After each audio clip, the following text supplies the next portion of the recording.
DeAndre Hopkins looking at the Titans, which doesn't make sense to me from his perspective, but beggars can't be choosers. Is Hopkins actually becoming a beggar? Is he unable to get the deal he thought he'd get, or is this just a patient game? And he's going to visit an old coach just to see if maybe, there is something there.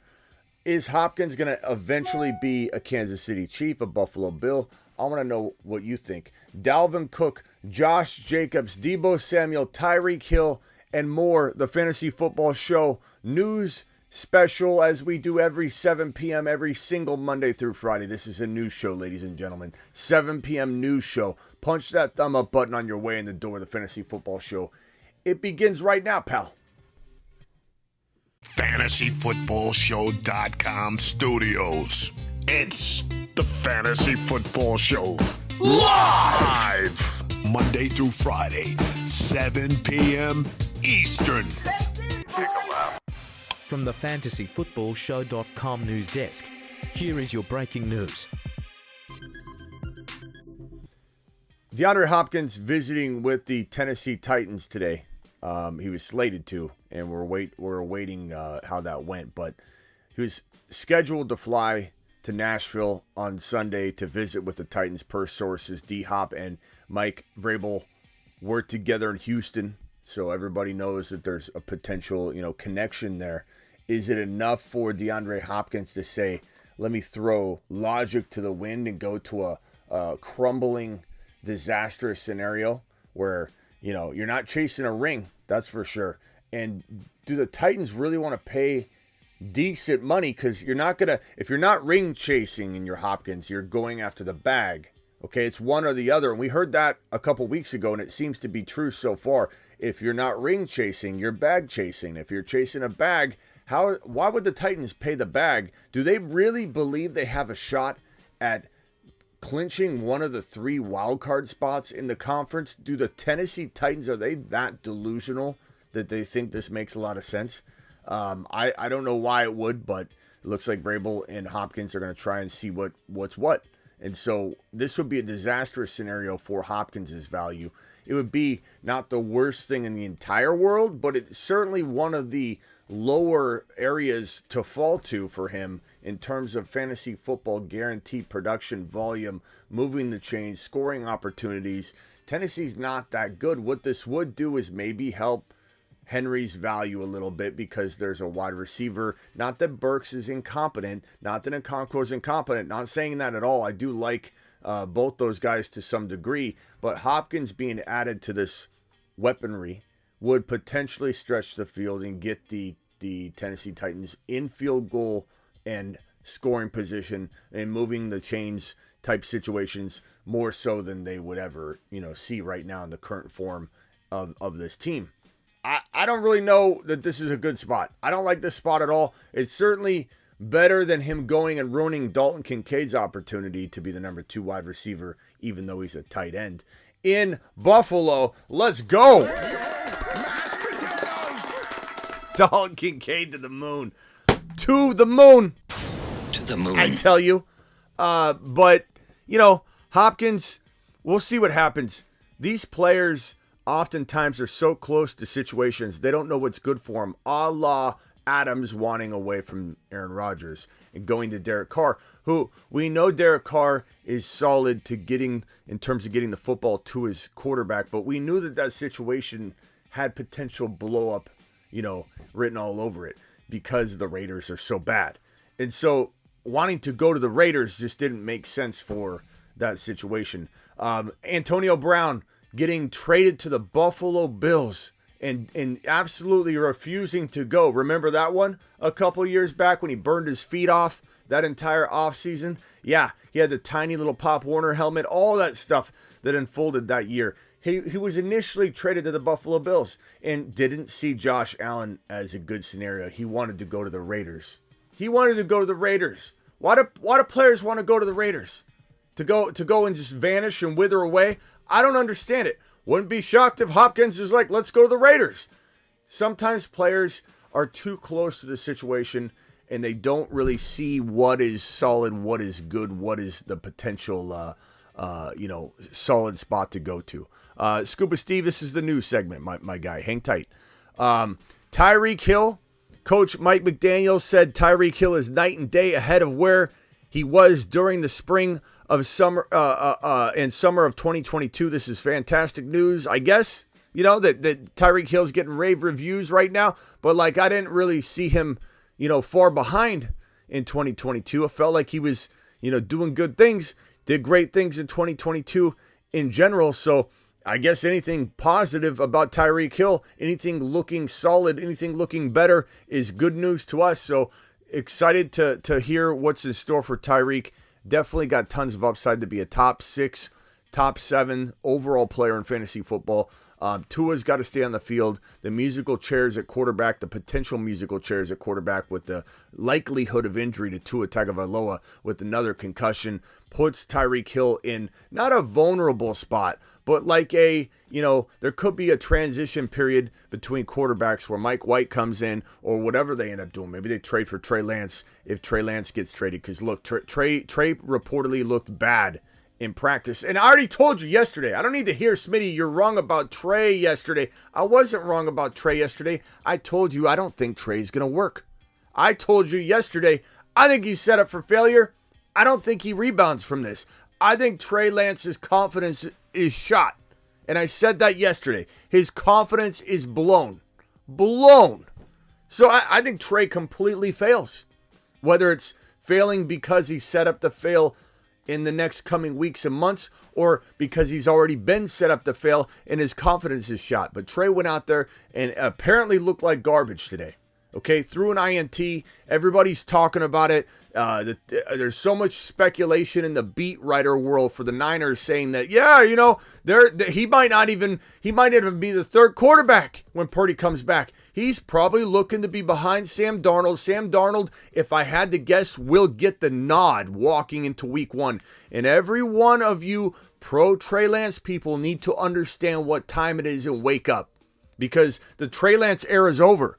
It's over. He's busted. He's gone. He's not coming back. He needs to be traded to even be remotely close to being revivable at this point. He's gone. Let it go. Shanahan screwed the pooch, screwed it all up. Trey Lance is not getting a fair shot. He's already toast at this point.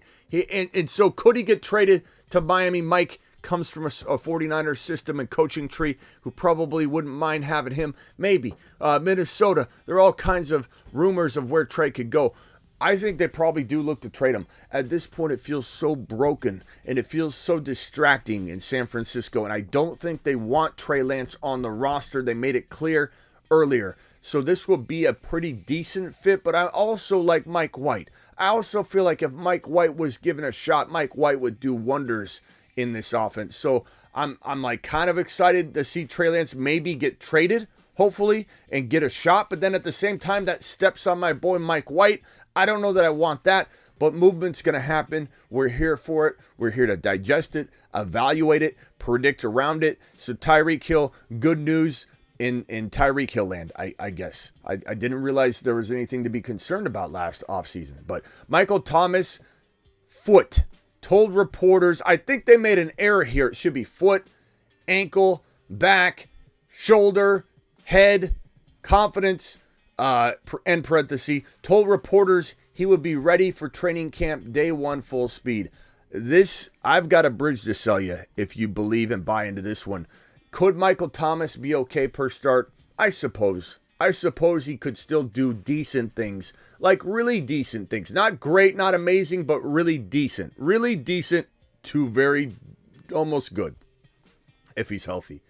The odds of this guy staying healthy are near slim to none. The odds of this guy playing more than half a season are very, very unlikely. I think Steven just dropped a 5 YouTube exclusive membership gift, which I'm going to give Steven a standing ovation like he's never had before in his entire life, if that's what just happened. Let me go ahead and get into the live stream here and just check and see. I think it's Steven.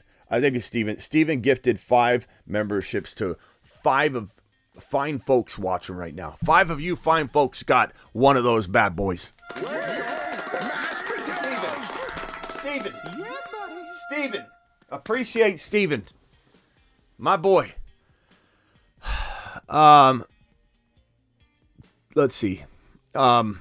Really good, decent, almost good is hell of an endorsement. Really decent, almost good is a hell of an endorsement. Talking about Mike Thomas, yeah. I mean, look, Mike Thomas's talent, he was so good at one point in his career. Let's give him his flowers. He had one of the best wide receiver seasons to ever occur, okay, in fantasy football. Had multiple really good seasons. Mike Thomas was the man.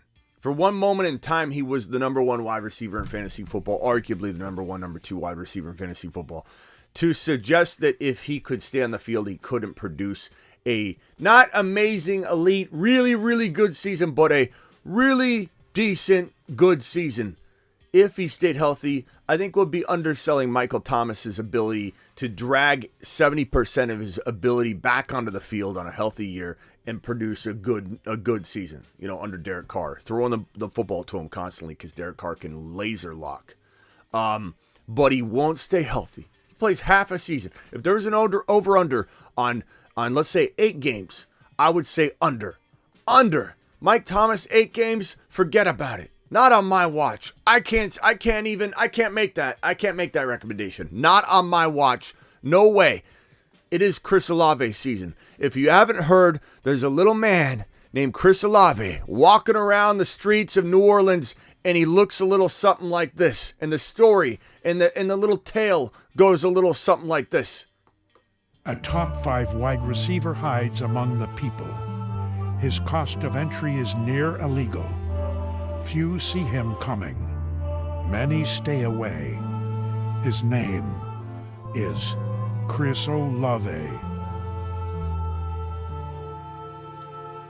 We've got more gifted memberships coming in. These are rolling in from, who's this? East Coast Tatty doing East Coast Tatty things, dropping a 10 gifted membership exclusive gift to 10 fine folks watching. Tatty. East Coast Tatty doing Tatty things like usual. Just two unbelievable men of the people. East Coast Tatty and Steven dropping 15 gifted memberships so far. And if you haven't noticed, there is a new emoji available to those of you that have the ability to drop said emoji. Go ahead and drop one for your boy. It's called the top 5 emoji. And whenever you feel like a player that we're talking about is top 5 worthy, top 5 bound, you want people to know about it, you just punch that bad boy right there, the new top 5 emoji, available only to YouTube exclusive members that have that $1.99 a month plan. Just a small little sliver of a cup of coffee nowadays. A cup of coffee is like $7-8, right? $1.99 by going to the YouTube exclusive the memberships tab right here. I'll show you the memberships tab on desktop. You can click the join button or click memberships right on that navigation. On mobile, it's the same membership link. You just click memberships. It's $1.99. Or there's the $9.99 Zoom package. You can downgrade and upgrade. Totally secure. Cancel with YouTube anytime. Do it live. And these gentlemen right here are gifting 15 of the $1.99 ones out to every one of you. 171 of you in this live stream right now, and only 51 of you have wiped your feet at the front door. Please wipe your feet at the front door. Romario dropping a super chat. Super chats always get immediate attention, and I'm doing better about trying to do that immediately. Just finished the last 2 videos. Now we're live. Appreciate you, Romario, catching up and getting your viewership in. Thank you so much. I think that's I'm caught up on super chats. I'm caught up on all the membership stuff. I think Blake has don't sleep on Shaheed. Don't sleep on Shaheed in New Orleans. I like that comment. That's a gifted or a YouTube exclusive membership moment that he's sharing. Thank you very much for doing that. D-Class gifted one membership. D-Class To the moon. D-Class gifted a membership. Let me scroll through the membership perk stuff that's going on. D-Class gifted a membership. Steven gifted 5. East Coast Daddy gifted 10. He also said, I will not be outdone, Steven. That's why he dropped a 10, because Steven dropped a 5. Appreciate the rivalry, too. And then Blake dropping his message. So appreciate you all. Spacula in the building. J-Far, Ron AF, Boo Boo in the house, Dog, Peanut Butter and Waivers, Jeremy W, Overcome, Jack of all trades. Life is in the building. Jeremy W, like I said, we got everybody in here. We got Silver in the building. Swaggy, Mr. Bakes is in the building. Jake the Snake is here. Very blessed indeed. John's in here. James C. Like I said, Silver, Romario, appreciate you all. 170 of you in here. Please punch that thumb up button. Okay, so Michael Thomas out of the way. Don't expect much. Could he do something? I suppose. Could he do something? Is he top 5 at his position? Absolutely not. No, we're going to put this over here. I wouldn't even say his stock is on the rise. I just say that Michael Thomas says he's going to be 100%. Do I believe him? No, I don't. This is the same guy that didn't tell anybody he didn't have surgery. Remember that? Remember that whole fiasco where I said stay away from Mike Thomas a couple years ago? And everybody said, no, he's going to be back. I said, what have you heard? Oh, nothing. Okay, no news is bad news. No news is bad news in the NFL news world. Okay, 9 times out of 10. And when you didn't hear a single word from Mike Thomas, and Jimmy G takes a play from Mike Thomas's playbook, Mike Thomas comes in all covert like, I didn't have surgery. Guess what? Time to have surgery now. Now I'm going to delay my season. That's what Mike Thomas did to a lot of you 2 years ago, and you still forgive him. I don't understand why you forgive him. Deebo Samuel talked with his head coach yesterday and said that he was awful on film in 2022, and he's never going to do that again. Never going to put that kind of film out there to be looked at ever again, meaning he's going to work hard and figure out a way not to look sluggish and be behind the 8 ball all year. But his verbiage was very important about his head coach. He said, we put it behind us, and I'm never going to do that again and put bad footage out there like that. Put bad film out there, bad game film. I'm going to be better. And which was cool. It's good to see Deebo say that, and it's nice to hear because he did, he wasn't horrible, but he wasn't great. Wasn't great last year. Wasn't near what he was the year prior. Deebo practically crapped the bed. Let's be honest. I'm being nice. He crapped the bed. But he said, when clarifying, when someone followed up and said, can you elaborate on that? Deebo said, well, I was kind of behind on my workouts. Ziggy, show me the front door. I was behind on my workouts. Okay. I wasn't where I needed to be. They signed me late. I didn't get in there until later. It's the mailman. Ziggy, off. And Ziggy, how many yards did Deebo Samuel have in 2022? In the 2022 season, Deebo Samuel rushed for 232 yards and had 632 receiving yards for the San Francisco 49ers. He averaged 48.6 receiving yards per game. Mm-hmm. Ziggy, how many touchdowns did Deebo Samuel have in 2022? In his NFL career. No. Ziggy, how many touchdowns did Deebo Samuel have in 2022? Pay attention. In the 2022 season, Deebo Samuel had 3 rushing touchdowns and 2 receiving touchdowns for a total of 5. So, not the worst season known to man. 800 plus total yards, 5 touchdowns with the receptions, in PPR. But Deebo crapped the bed. But his words were so careful to say that he got in late. He didn't get to his normal routine, which is what I screamed about all offseason long, saying that if you don't get Deebo Samuel in the building and signed early when you're going to sign him anyway, you horrible decision-making head coach.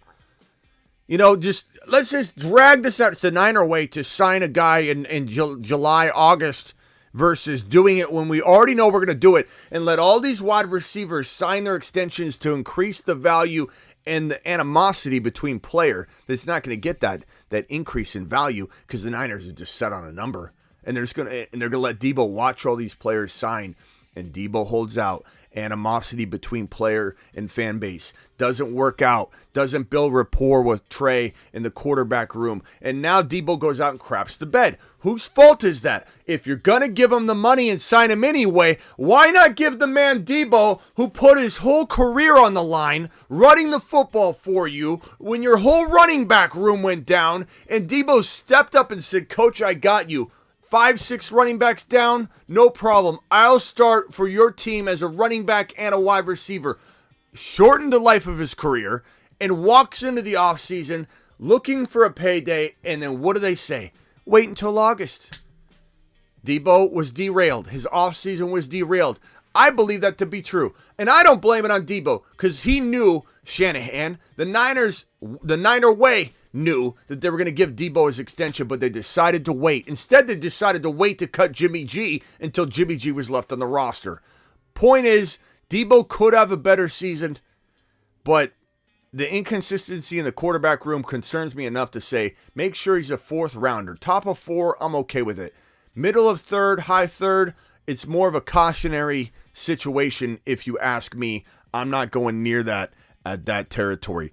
We got another super chat in the building. This one's from our boy Johnny Not Bravo, who says, you missed the first super chat. Did I really? Let me go back and check. We had a lot of messages roll in, Johnny Not Bravo. Johnny Not Bravo dropping a $5 hauler, getting a moonshot because of the delay.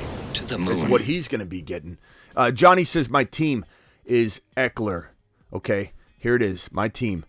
Eckler, Bijan, Gibbs, Devontae Smith, Hawkinson, Cooper Kupp, Tyreek Hill, Lockett, Hollywood Brown, etc. Do I trade Mahomes? Okay, you got Patrick Mahomes. I saw Pat. I didn't know if that was... Yeah, Pat Mahomes. Pat M. Okay, put some respect on Pat's name. Pat M. I've never heard him called Pat M in my life. It's Mahomey. It's Mahomes. Do I trade Patrick Mahomes? You already disrespected him. I have a feeling I haven't read the trade yet. I have a feeling, Johnny Not Bravo, your trade is going to disrespect him. Let's check it out. Do I trade Mahomes in a second for Hurts in a first in 2024? That's not disrespectful. That's actually pretty good, bro. Look, I love Mahomes, but I find myself drafting Hurts ahead of him maybe 6 out of 10 times. I do want Mahomes. Like, if I'm in a situation where I'm in the middle of round 2 and I'm going early quarterback, I'm going Mahomes 3 or 4 times, or maybe Josh Allen 2 times, Mahomes maybe 4 times, and you know, I guess you could say maybe Mahomes. I want to say I go Hurts 5 out of the 10, and I split it between Josh Allen and Mahomes on the other side. So 50% of the time I'm going Jalen Hurts. If I said Mahomes, I'm sorry, Jalen Hurts. So I would make this trade. I would take Hurts in the first rounder and take this team into victory land, my guy. I mean, Mahomes has a little more dynasty value, I guess you could say, because he potentially may stay healthier than Hurts. But then again, he runs a lot too, and he's had 2 pretty significant injuries over the past couple of years: the dislocated kneecap, and then the injury last year, which hampered him all through the playoffs. But he played through it. He's a machine. I'm probably still going to go with Jalen Hurts. I go Jalen Hurts in the first rounder, and then I try and flip that first rounder into something else. I try and take that first rounder, and I love your team. Your team's fire. Maybe you can take that first rounder and upgrade Kupp into a better keeper instead of holding on to Kupp for, you know, what might be 1 or 2 years. Maybe you can go in and get a Garrett Wilson using a first rounder, Kupp in a first rounder to get Garrett Wilson. And at the end of the day, you're trading Mahomes in a second round pick for Jalen Hurts, and you're trading Mahomes, a second rounder, and Kupp for Jalen Hurts and Garrett Wilson. And that I'm signing up for all day long. Johnny Not Bravo, appreciate you dropping that super chat. Romario, appreciate you dropping your super chat. And I appreciate you dropping that other super chat, Johnny Not Bravo. Thank you for reminding me. I'm sorry about the delay on that. Josh Jacobs, Jingleheimer Smith, has not signed his franchise tag. He's not under contract. He doesn't want to play for the Raiders. The problem is, I don't blame him. Number one, he is pissed off. Him and Adams are both pissed off because they're playing for a piss poor build of a team that they did not sign up for. They said, go reload. The Raiders said, we will. They went and got Jimmy G, traded away Darren Waller, drafted a rookie tight end who we like, but this is not rebuild mode time for these guys. Josh Jacobs is in the twilight of his career. Adams is at the peak, has a year or 2 left before he starts sailing downhill, and these guys don't have time to wait for Mayer. They don't have time to wait for them to bring another quarterback in to build rapport with this entire wide receiver room. This is a horrible defense. I don't care if they drafted decently. This is going to be a bad situation. Josh Jacobs wants nothing to do with it, but guess what, Josh? You don't have a choice because you can't hold out A franchise tag becomes the contract, whether he signs ink to paper or not. On July 17, I believe, is the date. Josh Jacobs doesn't have to sign. The franchise tag becomes his contract, and he could hold out if he wants to pay a whole bunch of money, but he won't. So Josh Jacobs is trying to, I believe, initiate some sort of long-term contract because he feels like, I could play next year, get hurt, and get nothing. I don't want to be in Las Vegas necessarily playing for this build and this situation, this coach. But if I'm going to, I better get paid the bag. I'd rather be miserable but get 2 or 3 years locked up, get my big payday, know that I'm taken care of for the rest of my life. Play 2 or 3 years and work in a place like some of us all have at one point in our lives, in a job where you didn't like it. Okay, you didn't like it, so you wanted to make a change. Jacobs is ready to put in 2 or 3 years in a place where he doesn't want to be because he can get the bag. He's trying to initiate a long-term deal to look out for himself, even though he doesn't want to be there. He probably hopes he could get traded too, but no one's going to come shopping for an RB that's franchise tagged looking for a big bag. I mean, it's possible, but it's highly unlikely. Jacobs will be suiting up once he eventually comes to terms with this situation, but right now I don't blame him for not coming to terms. And this Dalvin Cook news here, 9 News is writing that he's not hearing the Broncos are interested in Dalvin Cook. Not hearing the Broncos are interested in Dalvin Cook. There are some rumors the Dallas Cowboys might be interested. This is all rumor, smoke season, after effects, okay? There's still smoke in the air from the NFL draft. This is smoke season, still. And we don't know what the Dallas Cowboys are looking to do. He's not even released yet. They're not trading for him. Dallas isn't trading for Dalvin Cook. If they were going to trade for Dalvin Cook and give up draft capital on top of take on a contract and all that, they would have just kept Zeke Elliott. They would have just brought Zeke Elliott back, which they still might do. They're not trading for Dalvin Cook. But if he's released, maybe they look at it. Maybe they kick the tires. But everyone's assuming here, and people are jumping ship on Pollard. That's why last night we did a panic chamber episode on Tony Pollard because everybody's panicking on him. And we do a panic chamber episode on players that are panicked on, not just because we think they're panicked on or that we're panicking on the player. When the general population is panicking on a player, we put it out there, we discuss it, and we decide whether to close the door. Last night we said, oh no, we're not closing the door. In fact, we're taking Tony Pollard out. Sometimes I'll say, hey, Javonte Williams, as an example, let me give you an example. Here's an example of Panic Chamber Tuesdays. If you're new and you don't know, let me put Deebo in there. Deebo Samuel, definitely Panic Chamber material. Yeah, definitely. He had an 800 and something yard season. Ziggy just told us 5 touchdowns. There's reason to be panicked. The quarterback situation. I'm having trouble understanding. Ziggy, shut up. Deebo Samuel is in panic mode. We're in panic mode about Deebo Samuel. And that doesn't mean that I can't own a player in the panic chamber. It doesn't mean that Tony Pollard couldn't be in the panic chamber. Let's say Dalvin Cook does sign once he's released with the Dallas Cowboys. We'd most certainly put Pollard in the panic chamber. And I can tell you this, we would close the door. If the Cowboys brought in Dalvin Cook, does that mean we still can't like him inside the panic chamber? The answer is we still can, because values can change. And if Tony Pollard is, let's say, looking at a Dalvin Cook acquisition or signing, let's just say it's done deal. He's in Dalvin Cook's in Dallas. We can panic, but because everybody else is going to over exaggerate the situation, his ADP will fall into the 4th or 5th round. And then even though the doors are closed on this man, if that situation was the case, we'd be scooping him up left and right because his newfound value would be amazing. Example, case in point is Kenneth Walker. So Kenneth Walker, let me put this in here. Walker is a panic chamber player. And he's since fallen since being in the panic chamber. We certainly closed the doors on Walker when Charbonnet was drafted. We said the doors are closed, but what's the ADP going to look like when the dust settles? And the truth of the matter is, even in a panic chamber environment, Walker's amazing. His new ADP's fantastic. And so back to the point here, Tony Pollard would be fine in his adjusted ADP if, let's say, Cook did land in Dallas. They franchise tagged Tony Pollard for a reason. They're paying him over $10 million this 1 year to do Tony Pollard things. He's only going to need 215, 220 carries because he could catch 55-plus receptions in Dallas, even with anybody added to the roster.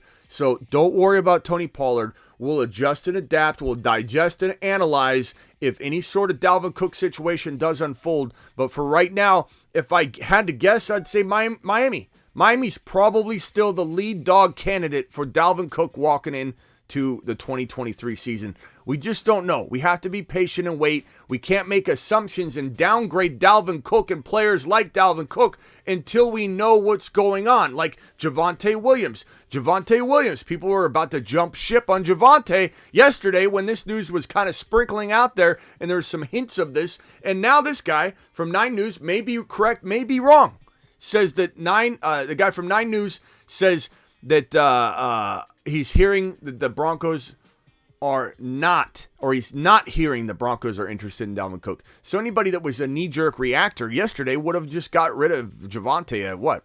Pennies on the dollar off of this news. Be careful, be patient, be cautious. The phone lines are open. Call into the show. Call into the show.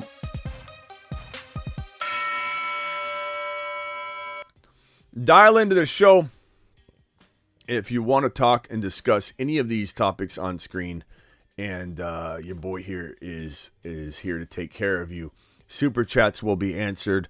I'll be digging in. Oh, we got a super chat here from Thomas. Thomas dropping a $10 wad on screen. Thomas, moonshot.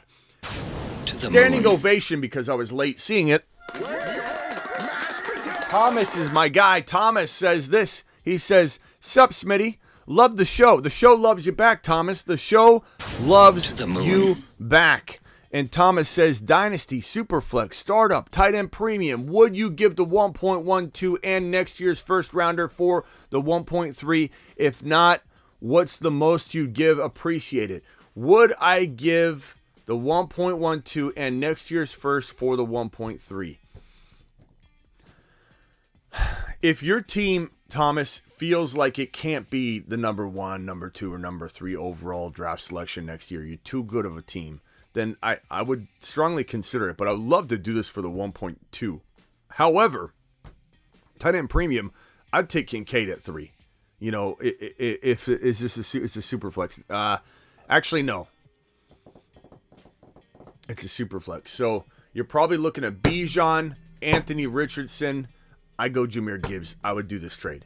I like Kincaid at 5, 6, 7 in a Dynasty Premium Superflex. If it was a 1 QB tight end premium, I would take Kincaid 3. If it went Bijan, Gibbs, I would take Kincaid 3 overall. If it's Dynasty Premium tight end, 1 QB. Because it's Superflexing your comment here, that puts Anthony Richardson at 2, Bijan probably at 1. If you should be so lucky and Bijan's there, smile ear to ear. But I don't let the Superflex or the tight end premium make me let Gibbs slip past my fingertips, and I figure out the other components if I'm needing a quarterback. I'm not going to force, if Anthony Richardson were there, let's just say it went Bijan Kincaid or Bijan Gibbs and Anthony Richardson were there, you smash it in a Superflex. You're golden. Do this trade, do it now, do it live, Smitty approved. You've just been Smitty approved. Yeah, the more I look at that, the more it's a smash. I mean, that in a Superflex tight end premium, you're set at number 3. That's really, really good. I love to do it for 2, but you're probably going to get the same guy at number 3 because my guess is, you're going to get Gibbs. Gibbs is probably a lock, and if it's not, Anthony Richardson's a lock, and that's a great place to be in a Superflex. Absolutely love it, Thomas. Nice work, Thomas. Nice work. Phone lines are open. Call into the show. Call into the show.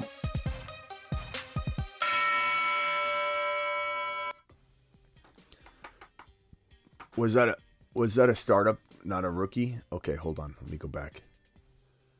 Sometimes I'm moving 1,000 miles per hour here. Thomas, let me look at that again. You're live at the Fantasy Football Show. Who am I talking to?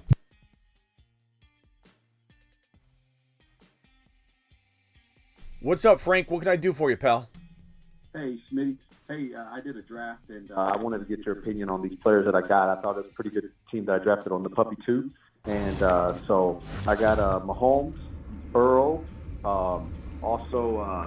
Hey, Frank, can you hold on 1 second? Pacheco. Frank, hold on one second. Yeah. I'm going to write this on the board. Let me relook at Thomas's question real quick, and then I'm going to write yours on the board. I think I may have messed up. Rookies and vets included in the draft. Okay, so let me re-examine this. I definitely 100% do it. Even more so. Dynasty Superflex startup. I'm sorry, I was reading too fast. Dynasty startup. Thank you for clarifying in the chat. Thank you, Thomas, for the additional question to clarify that. 100%, even more so, do I do this trade if it's a startup and not a rookie draft, because you're getting that quarterback, bro. You're getting that quarterback at 12. You're not guaranteed that quarterback. I give up my future first rounder in a millisecond to guarantee me one of those top 4 quarterbacks in a heartbeat. Double Smitty. Okay, thank you, Thomas. Sorry about that. Okay, go ahead, Frank. Hit me with your team one more time, bro. Just read it off one more time. Okay. All right, sounds good. I got Patrick Mahomes, Joe Burrow. Those are my QBs. Woo! My running backs, Breece Hall, Isaiah Pacheco, Javonte Williams, and then I got P-Rod and McKinnon and Chase Brown. And then here's my wide receivers, Drake London, Kadarius Toney, Sky Moore. And then I got Scantling, Rashid Shaheed, Tank Dell, Justin Rose, Charlie Jones. And then I got Travis Kelce and Irv Smith as my tight end. That was on the Puppy 2 draft that I did. Wow. Okay, so Mahomes, Burrow, Hall, Pacheco, Javonte, backups, London, Toney, Kelce. Who is it? Tank Dell. Yeah. I like that, bro. I like that a lot. That's fantastic. Nice job. Make sure to tip your waitresses, your waiters, and your fantasy analysts when you win. Your $3 million or your $150,000, whatever. There's a Puppy 2. What's the prize money in the Puppy 2? The prize money in the Puppy 2. Puppy 2, right? Not Poodle 2. Puppy 2. Yeah, it's a Puppy 2. Puppy 2. The prizes are: first place gets $150K, second gets $75. But what I love is that regular season first place prize as well. $10K to whoever finishes first in weeks 1 through 14 regular season. That's so fun because I can't tell you how many times I've had a team go to the even if it's missing the final round or going into the final round and having nobody, especially in basketball. I had that in the fantasy basketball playoff tournament where on Underdog you draft. And I drafted well before the season, 2 months before the postseason. 2 months before the postseason, I drafted my team. I bet you I had a top 1% team guaranteed. And it just so happened because I drafted so early and I got so many steals because the playoffs weren't, mapped out yet. LeBron was supposed to be out of the playoffs. I drafted LeBron really late. And it just sucked that there was not much that you earn or gain by having the best team out of everybody that falls short, in terms of the final process and the final rounds. I love the fact that you can actually strategize in puppy drafts. And the Puppy 1, and obviously the Puppy 1's closed. The Puppy 2, which is currently open on Underdog Fantasy, promo code Smitty. You can actually, and the link's in the description of the video, you can actually strategize to try and win that 10K prize weeks 1 through 14. And when you look at a team like this, and you say to yourself, Kelce, maybe Kelce worries some people, maybe he doesn't because he's played so long. You only need Kelce to roll for 14 games. So like a team like this, I absolutely love the fact that you're going to roll through, and this is where this double quarterback kind of makes some sense in trying the strategy out. There are going to be people that have a bye week in this weeks 1 through 14, and you're not talking about weeks 15, 16, 17 when everybody's bye week free at that point, right? You're saying that during the bye week situation, when you're going after that 10K prize, you've got Mahomes and Burrow. And I've been doing it probably every 1 out of every 10 drafts that I do, I grab double quarterbacks like this in a 1 QB optimal scoring best ball situation setting. I love it. It's such a fun scenario. What was so crazy about this is that that was not my goal originally, and you just let the board fall to you. It's kind of what you talk about. And what was so crazy is that I took Patrick Mahomes my second round pick. I had the 5th round pick, and so he fell back to me at the 20th pick, so I took him there. But then what's crazy is I was watching the board. Joe Burrow fell to me in the 5th round in the middle of the draft. Yeah, he that's was the good. 44th ADP, and I got him at the 53rd pick. And for me, it's like he's sitting right there. I'm taking him, and I'll adjust as I go and draft. And as I kept drafting, I'm like, man, I'm loading up on this. This board just kept falling to me, and I'm already Chelsea and Brees Hall and Drake London as well. And I'm like, it can fall badly for you as well. So like this isn't the easiest thing to pull off, but when it happens naturally, you don't go in with the plan of attack to get the double quarterbacks in a single QB format. If it happens naturally, roll with it, but do not force it. Shouldn't be your plan of attack. And a lot of times I have Trevor Lawrence as the alternate quarterback instead of Burrow, let's say, or I have Burrow and Trevor Lawrence, or Mahomes and Trevor Lawrence. And sometimes you get away with just a little bit more of an ability to build, one more spot before you dive into the quarterback situation. Because if Mahomes goes in round 2 and Burrow goes in, let's say you just get lucky and he falls in round 5 and you just scoop him up. I've had Trevor Lawrence fall to 7, and I feel like I'm kind of accomplishing the same thing. A little bit poorer version of it, but a very, very good version of it. And to have Burrow and Trevor Lawrence and literally feel like you're not really missing a beat, in the other positions is great. So I like it. Nice work. Appreciate it, Vinny. All right, later, bro. Phone lines are open. Dial in if you guys want to discuss anything that we're talking about today in the news, or if you just want to ask a question regarding your team. Let me hit the chat. Gibby is the chosen one, says Swaggy. We love Gibby around these neck of the woods. He's a phenomenal player. He's going to do it live. If you're going to avoid players based on past injuries, then have fun picking between like 4 players. I don't know that that's necessarily true, bro. There's an art form to it as well. Been doing this a long time. Been doing this 20 plus years. Not playing fantasy. I've been playing fantasy longer than that. I've been doing this a long time. And I don't know how to say your name. We'll call you Jar. Jar. There's a rhyme and reason to avoiding an injury riddled player like Mike Thomas, for example. There's a Tua Tagovailoa has an extreme injury concern that is very blatantly obvious. Okay, then you go into like a Christian McCaffrey last year. You're toeing the line. You don't know what direction McCaffrey's going to go because they're little injuries. There are nagging injuries. He never suffered that career-ending injury, so there was some of that. Like, okay, are you going to mess up predicting injury for McCaffrey last year? So there's definitely some ways to fall on the wrong side of that predicting scale, bro. But it's certainly doable. And when someone comes to me and says you can't predict injury, that's the dumbest, laziest take. Not saying you're saying that, Jar. I don't mean that your take's dumb or lazy. But when someone says you cannot predict injury, that is just a dumb, lazy take. Because you can absolutely smell injury coming and play the odds game on it. Are you going to be able to be guaranteed 100% accurate on that kind of stuff? No. Oh, is this Overcome? Overcome dropping 5 YouTube exclusive memberships. Let's go. Overcome, my guy, the man, the myth, the legend. You're live on the Fantasy Football Show. Who am I talking to? Is this Trey? No. Okay, this is just Trey. I don't mean to sound underwhelmed. Maybe you're a better version of Trey. This is Trey singular. Trey singular. Okay, Trey. Yeah, appreciate you. Appreciation's all on this side of the fence, pal.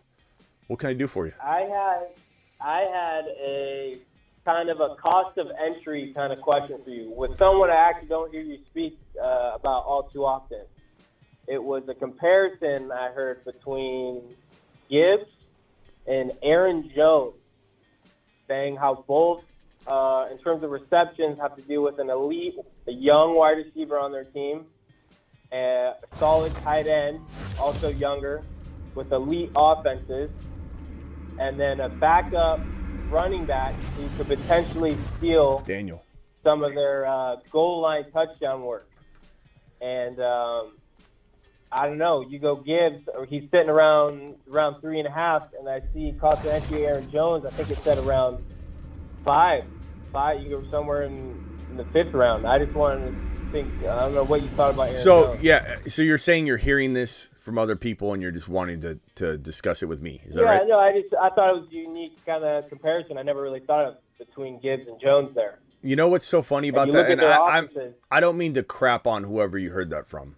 And there's look, I do that all the time. I compare different things. I'm not saying this person's wrong or whatever, but these are two entirely different situations.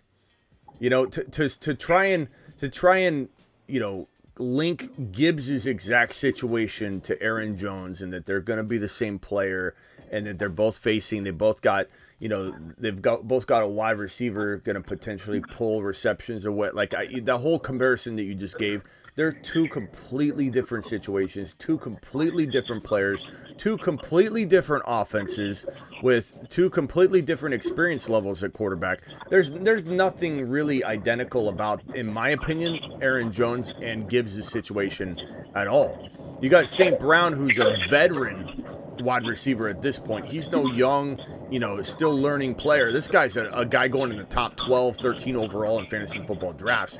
He's a monster. You got Jamison Williams, who's more likened to what Watson probably feels like to a lot of people. Yeah, he's out for the first 6 games, but you've got a totally different situation. I would say you got to look at Gibbs the way you believe Gibbs, the way you believe Gibbs. Like, you got to look at it from just the perspective of what's his ceiling, what's his upside, and not compare him to anybody else. He has got so much potential home run ability. His team absolutely loves him. He's youthful. He's fresh. He's got fresh legs. He's a hybrid wide receiver running back. He's not even a running back wide receiver. He's more of like a wide receiver running back, if you ask me. Very potentially could be the number 2 target on the team. Like, during Jamison Williams' his little hiatus, 6-game hiatus, you might have this guy pulling in 65, 70 receptions in 2023 as a rookie. And while I will say Aaron Jones in his prime is maybe a good comparable stat line to expect out of Gibbs, like that I can get behind in some way, to say that Aaron Jones was pulling in receptions and touchdowns and absolute amazing wide receiver and dump off option for Aaron Rodgers. These situations, why can't I have both?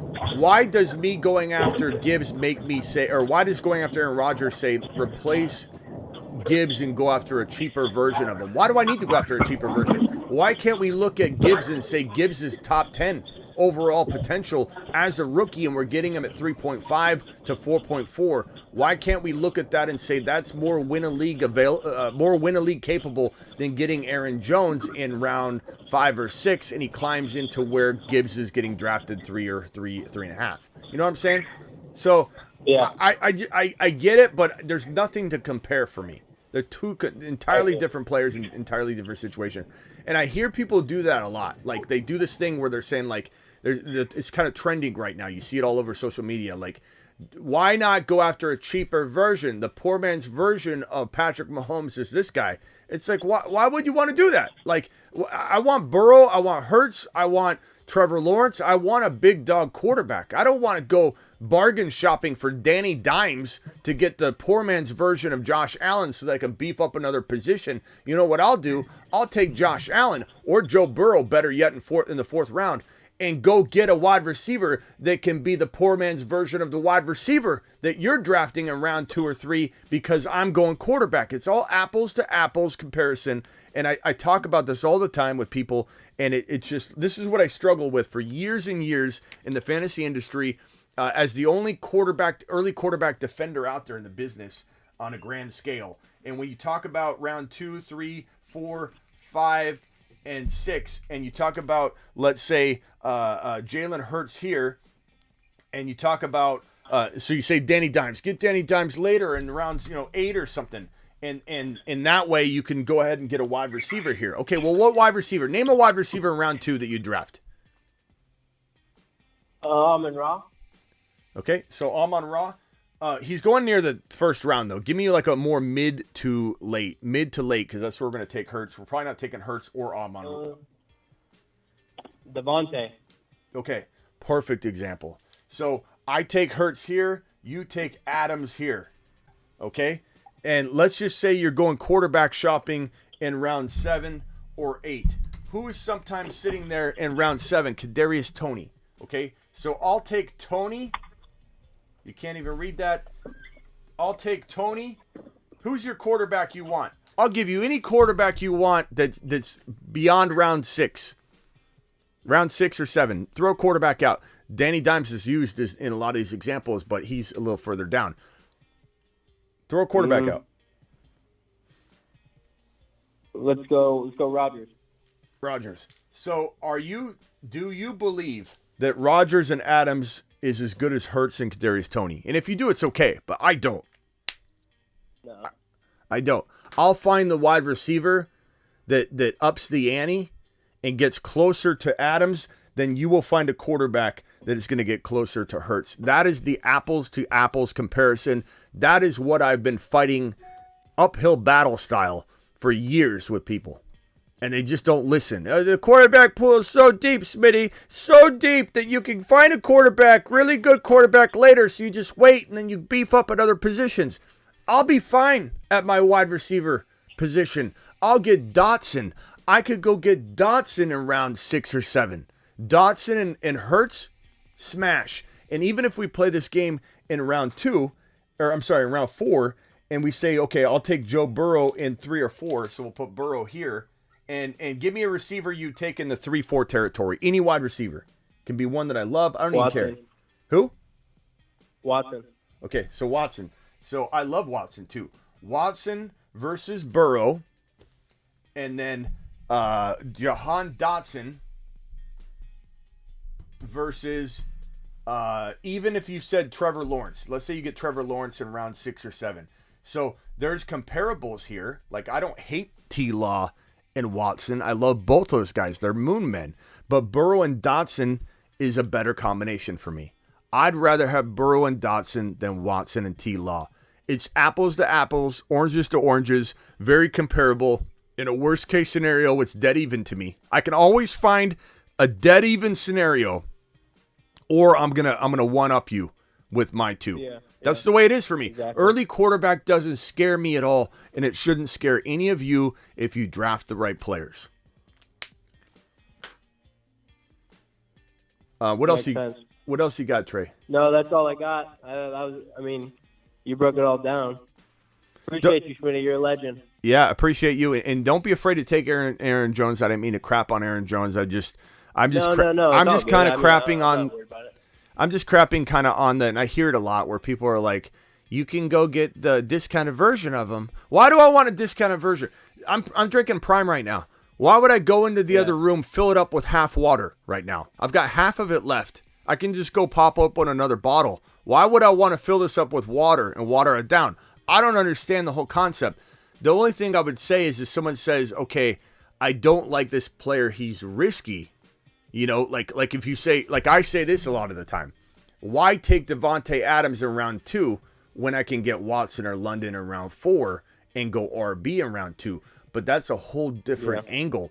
We're talking about a player I'm doubting. And so I want to avoid the risk, and I'll get London or Watson in round 3 or 4, who I think can outscore Devontae Adams in Las Vegas this year. And anybody can at me all they want. This is a horrible situation. And then I'll go get Breece Hall in round 2. Or I'll get Jalen Hurts in round 2 and get London versus Watson. And let's say somebody takes Lamar. Lamar's going around 4 or 5. So Lamar and Adams versus my London in 3 or 4, and Hurts or Mahomes in round 2. I'm fine with that. The difference between what I'm doing and what other people are doing is people are taking a perfectly good breakout candidate like Gibbs that has amazing value in 3.5, 4th round territory and telling you to go water it down. That's different to me. I'll definitely do the other side of that. I'll flip the script on that all day long. But if someone says, why take Bijan at number 1 when you can just get, Josh Jacobs in round 3? Like that's it doesn't make sense when the player's great. There's no concern here. Gibbs at 3.5 to 4.5 round value is literally win a league value. You will not see this all off season long. As the closer we get to August 1, this man's climbing into round 2. Just like I told everyone that Bijan would climb into the top 5 when he was at 14, 15, 16. Do you remember the video that I created? I wish I could find it somewhere right now and put it up. I think I could find at least the thumbnail of it. I created a video about 2-3 months ago. I don't even know how long ago. I'm going to scroll through all my videos and try and find it. But it was the win a league draft strategy beyond all win a league draft strategies. Let me cycle through real quickly and find the thumbnail to it. This is the best draft strategy on the planet, and it's just extinct. It's like a dinosaur. There's no way to do it anymore. In fact, people that come across my videos say, hey, you moron, you can't draft these guys in these rounds you're talking about. And they don't look at the date. They don't realize that everything has changed, since this video posted. But I can't even find, this is so far back. I'm trying to find it right here. These players, let's see. Trying to find it, best draft strategy. Hold on. I'm almost there. I think I'm close to it. I can kind of feel it. Here's the best draft strategy in the entire planet. It used to be in the entire world of fantasy football, and you can't even sniff it anymore. You can't even sniff it. Where is it? Here, I think it's right here.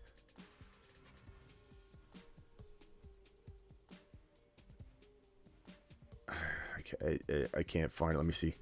Week 17. Okay, I went way too far back. I went to week 17 waivers. Okay, here we go. Here it is. This wins leagues.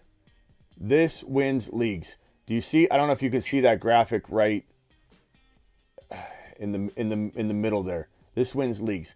Joe Burrow, round number 3.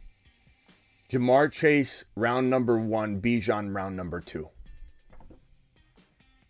Do you remember when that was doable?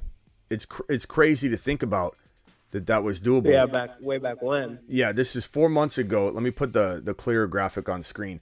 I get messages from people about that comment in here about every couple days.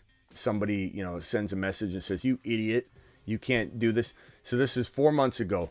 This wins leagues. Joe Burrow in 3, and sometimes he falls to 4, 5 now. So that part of it has gotten better. Jamar Chase was going 1, 2, 3. Bijan was going. He was going 1, 2, 3, 4. Bijan was going at the tail end of round 2. I even forgot when I said 14, 15 overall. He was going at 18, 19, 20. He was going at 20 overall. You could get him in the early 20s in the very beginning, 4 or 5 months ago, and he climbed all the way to number 5 or at least top 5 overall. This strategy is, you can't even touch it anymore. But there are versions of it, like the 4 horsemen. Let me play this real quick. The 4 horsemen. Drafting Chase in round 1. Hall in 2. Burrow in 3. London in 4. Try Gibbs in 3. Burrow in 4. Wilson in 2. No problem. Combinations of these monsters will give your league mates nightmares, especially Bijan 1, Olave 2, Burrow 3, and Gibbs 4. Don't lie.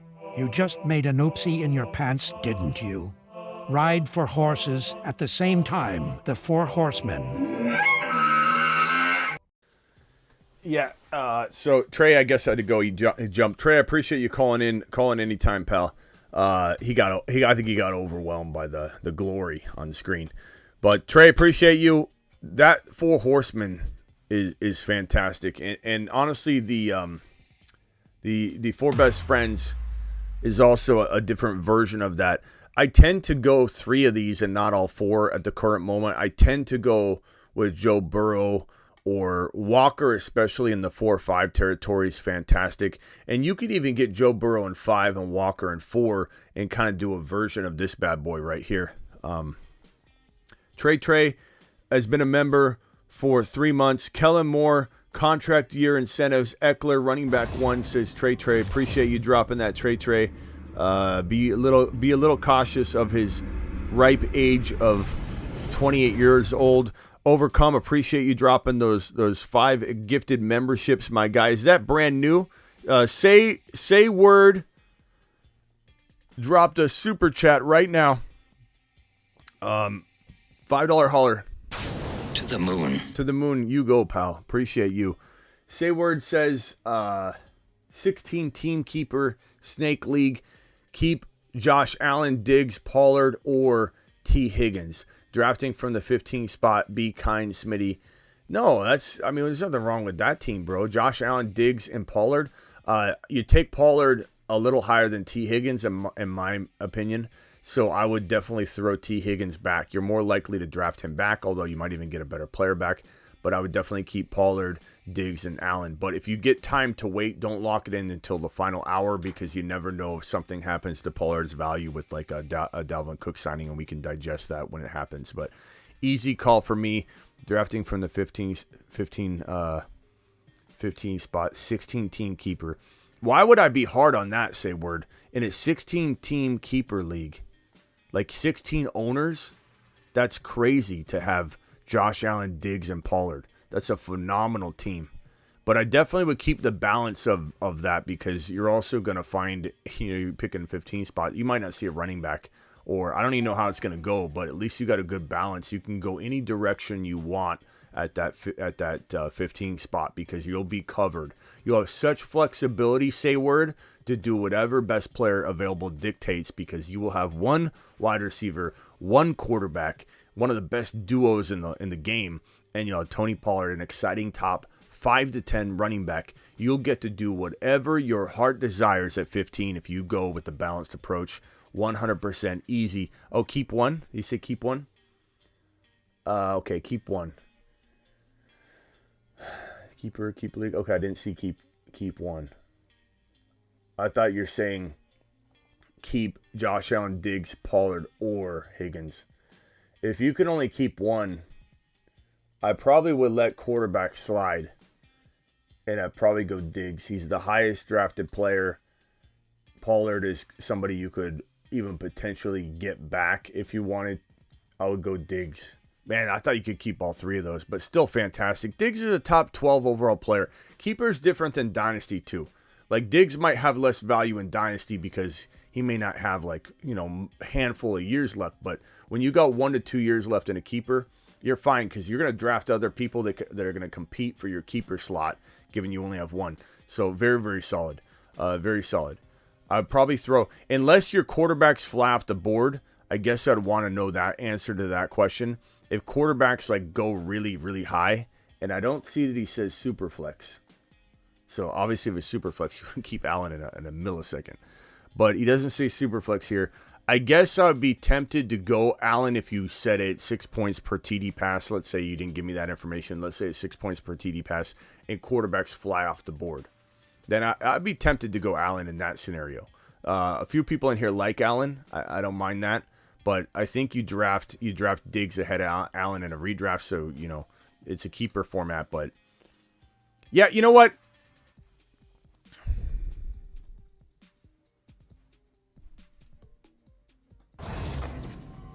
Yeah, you know what?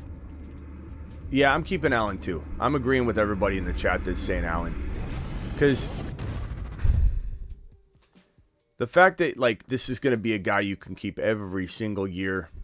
You can, you're not gonna falter. You're not gonna fail. You're not gonna be like, oh, you keep Pollard or you keep Diggs, and then the next year they're not what they advertised to be, and then you're kind of stuck and you end up having a bad year. You're gonna be good to go every year. And to be honest, Diggs might be, even in a 1 year at a time keeper format, still be top 15. Allen's right there. You're taking Allen in the top 14, top 15 overall in a keeper format. You're keeping him in the top 12 in a dynasty. I would say, yeah. I would say I switched to Josh Allen. I agree. I agree with anybody that said that. I agree. Voicemail, Smitty. Okay, let me get to the voicemails. Guys, if you want to be a daily voicemail leaver, go to Instagram, The Fantasy Football Show. Go to my profile. Hit the subscribe button for $4.99 a month. Just a mere half a cup of coffee. You can be in the voicemail team and leave me daily voicemails. Daily voicemails. This one is from Tristan. I traded away Wilson for Pickens, a future first, and Romeo Dobbs. Do I take a lap? You traded away what? I traded away Wilson for Pickens, a future first, and Romeo Dobbs. Do I take a lap? Take a lap.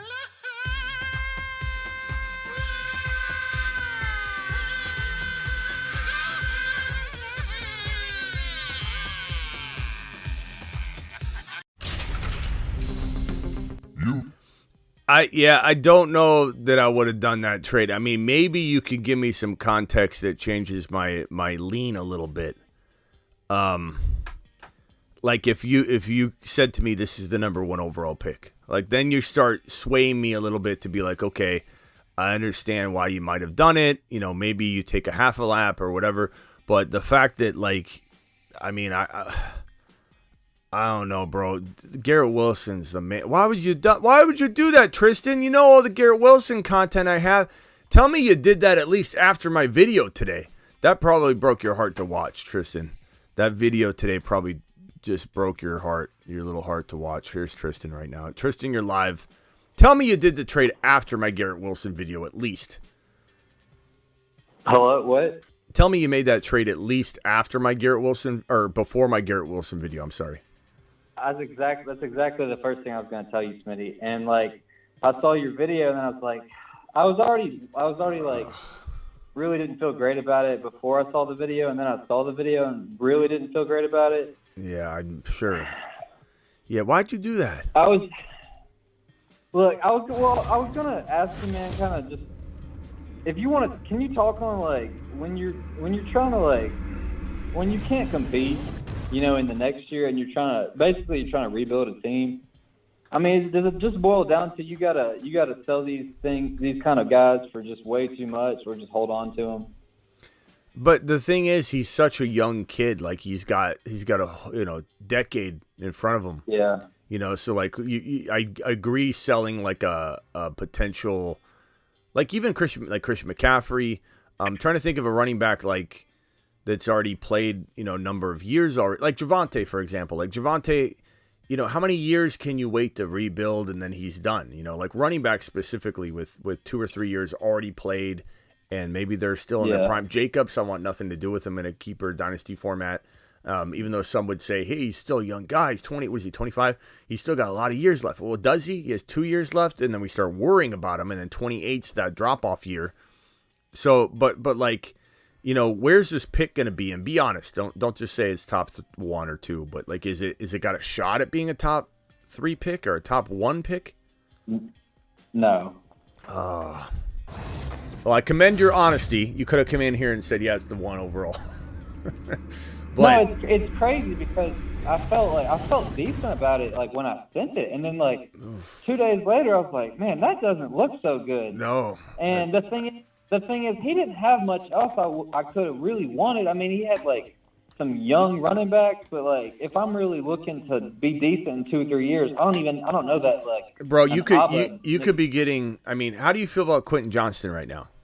Like he's okay, but like I don't love him. Yeah, that's what you could be getting. That's what you could be getting. Romeo Doubs, Quentin Johnston now, and what was the other part? Pickens and. I mean, I got a first Dobbs and Pickens. The only way this could work out for you is if you get the 1 overall pick, you know, or you get the 2. Like there's going to be a running back that we love, you know, there are already a handful that I love, and we talked about all the time. But like there will be one will separate, and we'll save that for another show because that's a fun topic. One will separate, and you got Marvin Harrison Jr. So if you get a top 2 pick and you get Pickens, then now you're talking about like later on this story could be told differently, and maybe we're like, hey, you know, if we reflected back on it, I remember I was really upset at that. That's a pretty good trade actually. Like that could happen. But I'm going to be honest with you, I would never, ever, ever have made that trade. And I feel like you should, like even before my video this morning, you should have probably known because let me show you something, Tristan.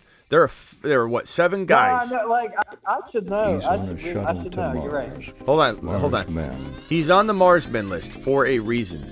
These guys are Loads dropping and spinning aimlessly in space. I look at every guy on this list. Jahmyr Gibbs, top 5 to 10 potential running back. Breece Hall, top 5 potential running back. Garrett Wilson, top 1 to 5 potential wide receiver. Jamar Chase, obviously top 1 to 3 wide receiver. Bijan Robinson, top 1 to 3 running back. Joe Burrow, top 1 to 4 quarterback. Chris Olave, top 5 wide receiver. This is the best Mars. I can't think of a better group of guys than these 7 right here. These 7 guys look fantastic. These are untouchables. These are essentially untouchables. And if you trade them away, someone should have given you 3 first-rounders and Pickens. That's the only way I would have traded. I wouldn't have traded them for 2 first-rounders and Pickens. I wouldn't have done it. I get so irritated with people not wanting to give you what the value is, and then I get impatient. You can't do it. You know what you have in front of you, though? The text line, Tristan. The text line. All you had to do is drop a voice. All you had to do is drop a voicemail on here, and even added me and said, even if it's something urgent, say like, Smitty, if you make sure if you can't get to it, can you respond to it at least, or something, like if it's something like time sensitive. Like anybody that wants to drop a voicemail for me on the daily, every single day, you can drop 2 in a row, 3 in a row. I'll listen to 4 of your messages in a row on the daily voicemail line, just by going to Instagram, The Fantasy Football Show, hit subscribe. It's $4.99 a month on Instagram, safe and secure, cancel through Instagram, $4.99 a month. Tristan, you had access to this. You should have dropped a message. You know it was a questionable thing. Aren't you even on the text line? I am on the text line. Yeah, and I think maybe I was almost afraid you were going to tell me what I already knew. Yeah, you didn't want me to say. I'm so sick of like this. I've been struggling to get a trade, and I got impatient. Yeah. Well, you can recover from it. Just make sure you don't like go in a wrong direction again to try and make up for that. But if you turn that exact deal into Olave, I'd say you barely got a bump down. Like, because Olave could be the same player. I like Garrett Wilson more. Garrett Wilson's 1 to 5. Olave's more like 4 to 7. But there's a little overlap there because Garrett Wilson's 1 to 5. So like, is there a world where Olave is going to outscore Garrett Wilson? Maybe on Olave's best foot forward, Garrett Wilson's stutter step, but good season, they could cross paths, and be right there ranked together. So like, if you were to go out and maybe turn this into Olave, I'd be a little bit more excited that you rebounded,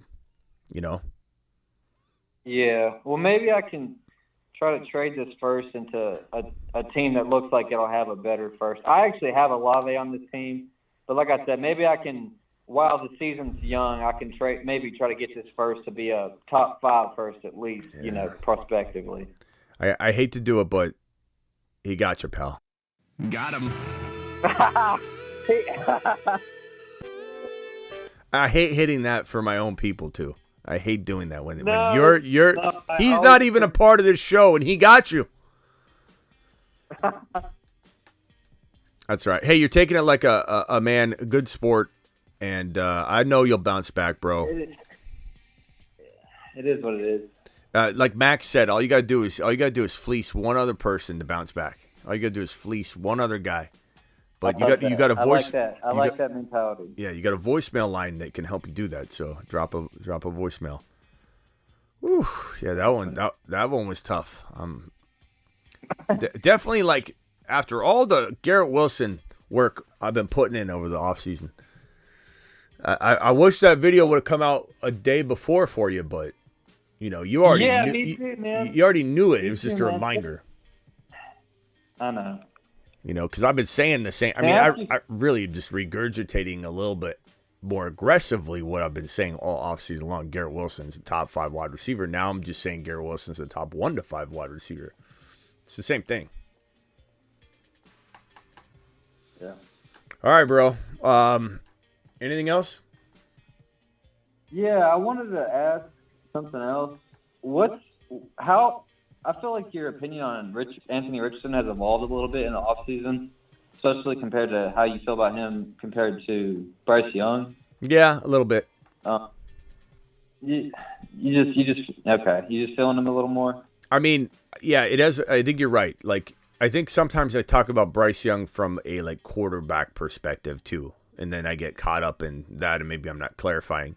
Like, Bryce Young's ability to process is hands down the best in his class, and I bet you if you lumped him into all the quarterbacks in the entire National Football League, he'd be a top 10, top 8 mind. Like, his processing ability on the fly is like, you know who Harry Mack is? Like Harry Mack's ability, he's a impromptu rapper, and he just, you throw out words at him, you say, prime, and he says, just goes off, and just does some amazing rap throwing in the words you're just tossing out at him. He's just, impromptu is amazing. That's how Bryce Young's on the field. He can process when stuff's moving around, impromptu style like nobody. So he's got the ability to be the best quarterback in the class, but in terms of his mind, his mechanics. The only negative is his size. And I don't know that it'll hold him back, but there's some concern, obviously. With Richardson, it's like the complete opposite. And I don't think he's a dumb kid. I don't think he's not able to process. I don't think he's going to... All I hear are very positive, things about interviews. Like, he's a really smart kid. He's very hardworking. He's humble. His desire to learn and get better. And, we drew up a play. He didn't know what it was on the board, the coverage. He had no idea, but he learned it. And I forget who said this, but they basically said, here's a coverage. Do you know this NFL coverage? And he said, no. And the guy interviewing him, I forget where it was. I think it was on ESPN. The guy interviewing at first was like, he should know this. The fact that he doesn't know this is a little alarming. And he wrote up the whole board. And he said, do you think you could repeat that for me? He redrew the entire play, both sides of the football, arrows going exactly the way that he drew them, just identical. So like the fact that he learned it on the fly like that, and he's got the ability to do that, compute it and retain it and learn from it, was like super impressive to everybody that heard it, watched it, talked about it. So like I really think Anthony Richardson, even though he's kind of green, and you could say that he doesn't have a big college resume, you haven't seen him throw the football like we've seen other quarterbacks throw the football, feels a little Trey Lance-like. It's not the same thing at all, because this team believes in him, unlike Trey Lance and the Niners. This team's going to run him out there right away. He's going to learn, make mistakes, grow as a rookie, but in the meantime, he's running for 10 touchdowns. So like, it's easy to say that, yeah, maybe my opinion's evolving a little bit, but I've always liked him. Him and Bryce Young are the only two fantasy football options to me from a redraft perspective. And even Bryce Young's more of a, I don't know that I'd touch him until the mid-season and beyond. Like, I don't think Bryce Young's going to be cranking out fantasy numbers. I mean, he could, but I'm not going to count on him cranking out fantasy numbers right away.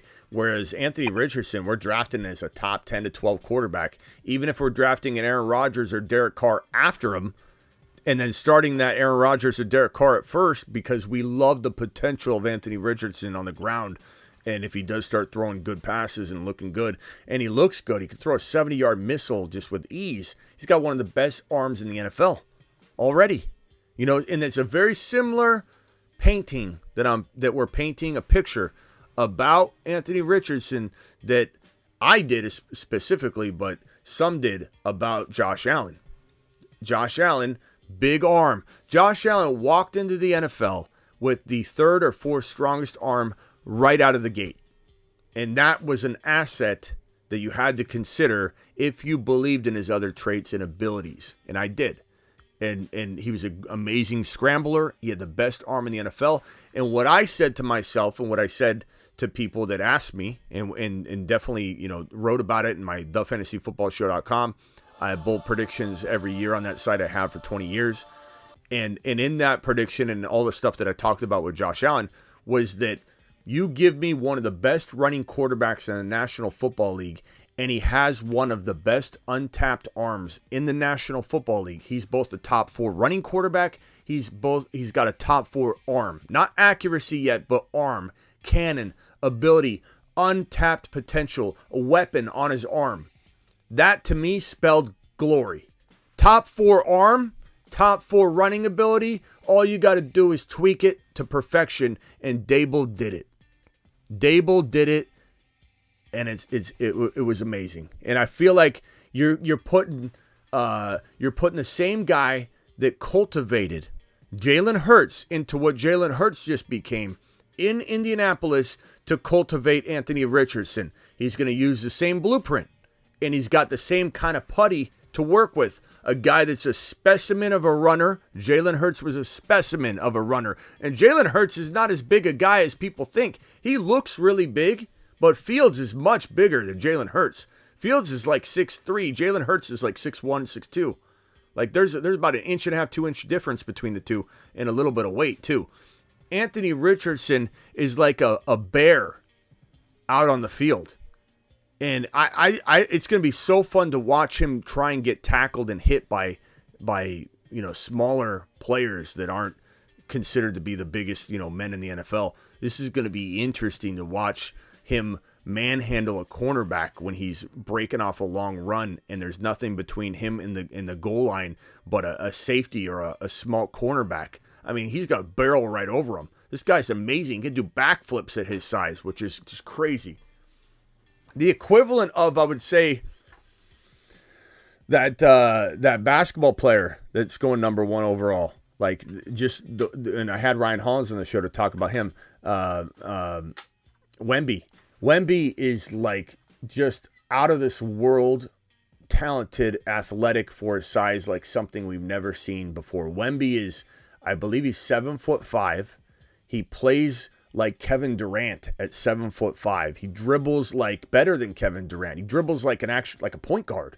It's unbelievable. His shot's amazing. And I feel the same way about Anthony Richardson. Anthony Richardson and Wemby physically are on the same level of being something that the sport has never seen, either sport. Never seen a player with Anthony Richardson's ability, skill, talent, raw talent, and it's just got to come together. It's got to be tweaked, and you got a guy that just did it with Jalen Hurts, brought over to head coach the Indianapolis Colts, Steichen, and put this kid in motion in the same way he did Jalen Hurts. I'm excited for that. It'd be different if he didn't have the right coach there, but bro, he's got the right coach that just did it with Jalen Hurts. You know what I mean? So a lot has developed and evolved. You got to adjust and adapt, and every day Anthony Richardson becomes more exciting. Tristan, hang tight real quick. TJ, what's up? You're live. What's up, Smitty? What's up, Al? I know you I got a Dynasty trade for you. I know you like Tank Dell, right? Moon Man. I don't like Tank Dell. I love Tank Dell. You love yeah. Yes. So I was wondering, you think I should trade Gabe Davis and KJ Osborne for Tank Dell, Luke Musgrave, and a future third? In a heartbeat. Yeah? Yeah. I'd do it all for Tank Dell. Okay, just for Tank Dell. Okay. Yeah, and the fact that you're getting Musgrave, who I absolutely love as well. Yeah. Musgrave, I haven't talked about Musgrave a lot either, so let's talk about that real quickly. But I'll say Luke Musgrave, let me put him on screen. He's a big boy. Let me get his exact stats. Luke Musgrave. Let me get his exact stats because I don't want to misquote him. He is he's 6'6", 253 pounds. And I really think that he's got a shot at being the number one. I mean, he already does. He's taken first team reps already. Let me put that news report on here. So Luke Musgrave is 6'6", 253 pounds. Everybody pay attention because this is a rookie tight end, another one that might end up thriving in his rookie year when he shouldn't. But the thing I said in the early offseason, and I stand by it in terms of historically what we might see in the future and what we're seeing right here, that it might not repeat, is that usually rookie tight ends don't fall into ideal situations across the board. Musgrave, 6'6", 253, falls into a place where there's volatility at the wide receiver 2 position. I like Reed a lot, this incoming rookie wide receiver. He's got a lot of potential, Jalen Reed. But Musgrave and Reed are both going to be thrusted into an saturated environment of targets because you've got Jordan Love probably going to throw way more footballs than Watson can possibly consume. And they're going to be down in the third and the fourth quarter while Green Bay doesn't quite, I think, bring it like you would want to, but they're going to be competitive and look good enough that they're going to be throwing the ball like mad dogs in the third and fourth quarter. So you got Musgrave scooping up all kinds of targets that normally rookie tight ends won't see. You've got Watson. This is why Watson is such a breakout to me. You have people saying, I don't like Jordan Love. You got to like Jordan Love enough to say that he's going to be competent. Like, maybe he doesn't win games. Maybe the Green Bay Packers don't even sniff a playoff game. But he's competent enough that Watson's going to be force-fed. And because there's not enough experienced wide receivers and pass catchers in Green Bay, on an offense that's going to be down in the third and fourth quarter a ton, and maybe competitively down, that Watson's going to get fed so many targets. Musgrave, who's taking first-team reps already, is arguably my favorite tight end to grab in Best Ball Underdog Fantasy promo code Smitty, where Underdog matches up to $100 in your first deposit. He's arguably my favorite second tight end to grab. Like when you grab, let's say, Cole Kmet, if you want to go a little risky, tight end 1, or you grab, let's say, a Waller, who's a fantastic, like, I don't know, he falls in the 7th and 8th round sometimes. I grab Waller, and then I wait a long time, and on Underdog Fantasy, promo code Smitty, guess who's always there in round 17 and 18 at the very end of the draft? Luke Musgrave. I can wait. I don't have to think about tight end 2 or tight end 3 if you want to grab 3 tight ends. I just literally grabbed this guy, Luke Musgrave, because he's going to be force-fed and brought along quicker than he should be as a rookie because of the lack of potential pass catchers in Green Bay. I like him a lot. He's 6'6", 253 pounds. Big target. Jordan Love's going to love him. It's going to be great. So smash that trade, bro. Smitty approved. You've just been Smitty approved. Are you worried about Tucker Kraft, the other tight end they drafted at all, or he's just another guy? Yeah, he's just a guy, bro. He didn't. I don't think he's even. Yeah, I don't think anybody went to his birthday party. I don't think he's like Bo Callahan at this point. Overhyped. Don't worry about it. I mean, look, could Kraft be? Why is Kraft giving up and surrendering first team reps? And I don't know all the details behind this. Let me read real quick. Maybe Kraft is on the mend or something. I don't know. I'm looking at it. Should get a chance right away to be the number 1 tight end. That was Athletic talking about it on May 5th. Almost 30 days later, he's taking first team reps. So on May 5th, over a month ago, this guy was. Maybe he gets a chance to be the number 1 tight end right away. 30 days later, first team reps. End of story. Say bye-bye to Kraft. Kraft needs to work on his craft because he's getting his job yanked right from under his feet. Hang tight, gentlemen. We're going over to Cortez. Cortez, you're live. What's up, Smitty? Yeah, what's up, pal? You doing all right? You're good. You're good. You're live. Doing it live. All right, bro. So let me. So we're touching the topic with the Packers and all that. So I remember back in the day we talked back about my Dynasty team, and we went over some of my receivers, and you told me to try to get Watson or London or one of those guys. And I ended up getting Watson, and I traded away Terry McLaurin and a 3rd-round pick for next year. What do you think about that trade? You traded away my boy Christian Watson for Terry McLaurin. No. I traded away Terry McLaurin and the 3rd-round pick for Watson. Yeah, you smashed. Because where's Terry McLaurin getting drafted in redraft? I'm talking Dynasty. McLaurin's got less Dynasty value than he does redraft value because he's older. What is he, 28 years old? Is he 28? I think he's 28. Yeah. I'm not saying that's... Yeah, he's 28. Yeah, not saying he can't have 2 more really good years left, but that is in Dynasty a different, monster. So right now, Watson crushes him in redraft value. So he obviously crushes him in Dynasty value. McLaurin's a 6th, 7th round pick, maybe 5th, 6th round, depends on what ADP you're looking at, like ESPN, Grandma's, your GMA's, who knows what they're doing. But I know that on Underdog, we're seeing him go higher than Dotson. I like Dotson better. I know some people disagree with that. That's fine. That's why we play the game. But Watson's a 3.5 to 4.5 round pick. He's going right around like 40 overall. And so you smashed it. You smashed it. And maybe Watson doesn't work out, but I'm taking that chance. Yeah, I mean, like, the season that he had, last year, with all those touchdowns and stuff. But, I mean, overall, he just looked really good, running those routes. And, I know he was kind of rusty at the beginning, but dude, stood out tremendously at the end of the season. So I'm excited for the team now.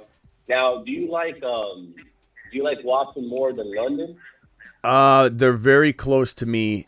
I kind of like London better on paper, but I don't love his situation as much, even though I like his situation, but his situation is baked into the value. If London was catching footballs from Aaron Rodgers, like if let's say Aaron Rodgers just for shits and giggles went to Atlanta instead of going to the Jets, we would be talking about London being a top 14 overall player.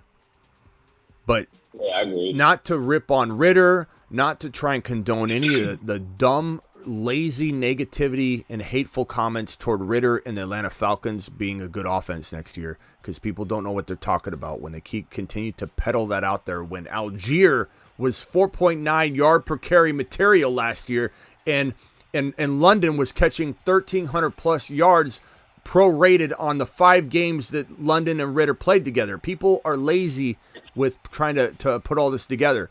But still, he's in a situation where the touchdowns probably won't be plentiful. He could get 5 or 6 or 7 touchdowns. I'm not expecting double digits out of London. But if London were handed Aaron Rodgers, it would be a very, very different situation. And Garrett Wilson, let's say, had Hackett still Hackett's in New York, by the way, if anybody forgot. It makes me want to vomit.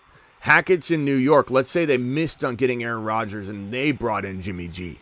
I would be so down on Wilson, and Tristan would be actually making a good move at that point. I'd be banging my head against the desk over and over because Hackett's going to just ruin him for a year. I'm not saying Garrett Wilson wouldn't bounce back and have a good year, but Hackett would ruin him. He'd be very inconsistent. Situation is king, and situation is very important. It can derail a player's value. It can derail my opinion on the player.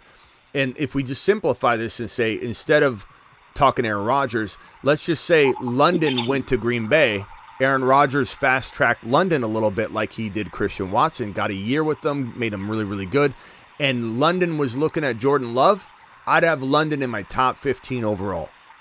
But London has Ritter, Watson has Love, and Watson's the clear, safer target hog with very little but Aaron Jones potentially to take away some. But how much can he take away? He can only take away so much as an RB. He's not going to catch. I don't think Aaron Jones is catching 100 balls or anything crazy like that. I think he could catch 60 passes, but I do think that Watson, given what we've seen, is a mini Deebo Samuel. And he's going to run for 150, 200 yards. He's going to run for 2 touchdowns at least. And he's going to pull in probably 7 touchdowns in the air, 6, 7, and get you 10 total touchdowns. And probably, I would say, 1,500 total yards minimum. That's a great year. Yeah, and not to mention, bro, that, 180 targets have been vacated by Lazard, Tunyon, and Cobb. And I think people kind of forget that, and so I think Watson's gonna go. He's gonna go nuclear. But another Watson thing, bro, that I was listening to your Bijan video, which it was great. But there's one thing that you didn't touch. See, I'm a Falcons fan, and a lot of people tend to forget, bro. Like, look what not Adrian Peterson. Look what Cordell Patterson did, bro. Whenever he got the job as a 31-year-old back. The dude was like a top 10 RB, 2 years ago. And then you see what his 5th round Algier did, which he had, his profile was not so great in college at BYU. I mean, he was good, but he wasn't no freaking Bijan. And I completely agree, bro. Like, Bijan, number 1 overall, like, hands down, bro. Like, he if looks we were the able part, to get 4.9 yards per carry with the Algier type of guy. I mean, the dude is a small back. He's not a big, dude is like 5'9" or 5'10", like 200 pounds. I could only imagine what Bijan's going to do. I mean, you add Kyle Pitts, you give Ritter an entire offseason to work as the starter. The list goes on and on and on. You literally had Ritter. Bro. You literally had Ritter go in there unprepared for 5 weeks, and Algier rushed for 4.9 a carry. You had no Kyle Pitts. Even when Kyle Pitts is in there, Mariota didn't throw it to him. You guys beat the Niners. You were in close games almost every single week. Even when you lost, it was like within, I think Double A broke this down. It was like within like 3 or 7 points, like almost every game it seemed. You guys were in close battles. And like you said about Cordero, not only was Cordero just good on the ground, period, you were always near the end zone. He was always there, ready to score a touchdown, always on the 5, 6, 7 yard line, 2 yard line, 3 yard line. Bijan Robinson could lead the NFL. He could have the triple crown. He could have the most yards, the most attempts, and the most rushing touchdowns. He could have the rushing triple crown. It wouldn't shock me at all. He's going to win that. Hey, hang tight. Gary and Ian, are you still here? I want to make sure I answer your super chats right here. Gary and Ian, please speak up if you're still here. I'm sorry about the delay here. Gary says, are you still higher on Hopkins than Tony in Dynasty? Am I still higher? I don't think I was high. Well, maybe I was at one point. That could be accurate. You may have asked this a while ago. I would say, I mean, actually, this is pretty close because the odds of Tony busting just this year are great. The odds of him exploding this year feel the same. It's weird. He feels like a great bust and a great upside guy. Like he's 50-50. That's probably what it is. You're feeling 50%. This guy's going to explode 50%. He's going to bust. So, like Hopkins, is there a world where Hopkins plays elite longer than Tony? Yeah, that could happen. Hopkins could have 2 years left, maybe. I would really look at it as 1 year at a time, to be honest, with Hopkins. But I take Tony. If it's Dynasty, I roll the dice that Tony becomes something special under Andy Reid and Veach, who knows how to identify talent like any GM, like no GM in the NFL, and Veach loves him. And when Veach loves him, I listen. Even though Veach was wrong about Clyde Edwards-Helaire, even though Veach has been wrong before, we're all wrong. Veach he's a mind. He's a talented scout, and he knows what he's doing. And he identified Tony. He wants Tony. He says, Tony, the sky's the limit, and I believe him. And Hopkins, I would take the chance on Tony. I would take the chance.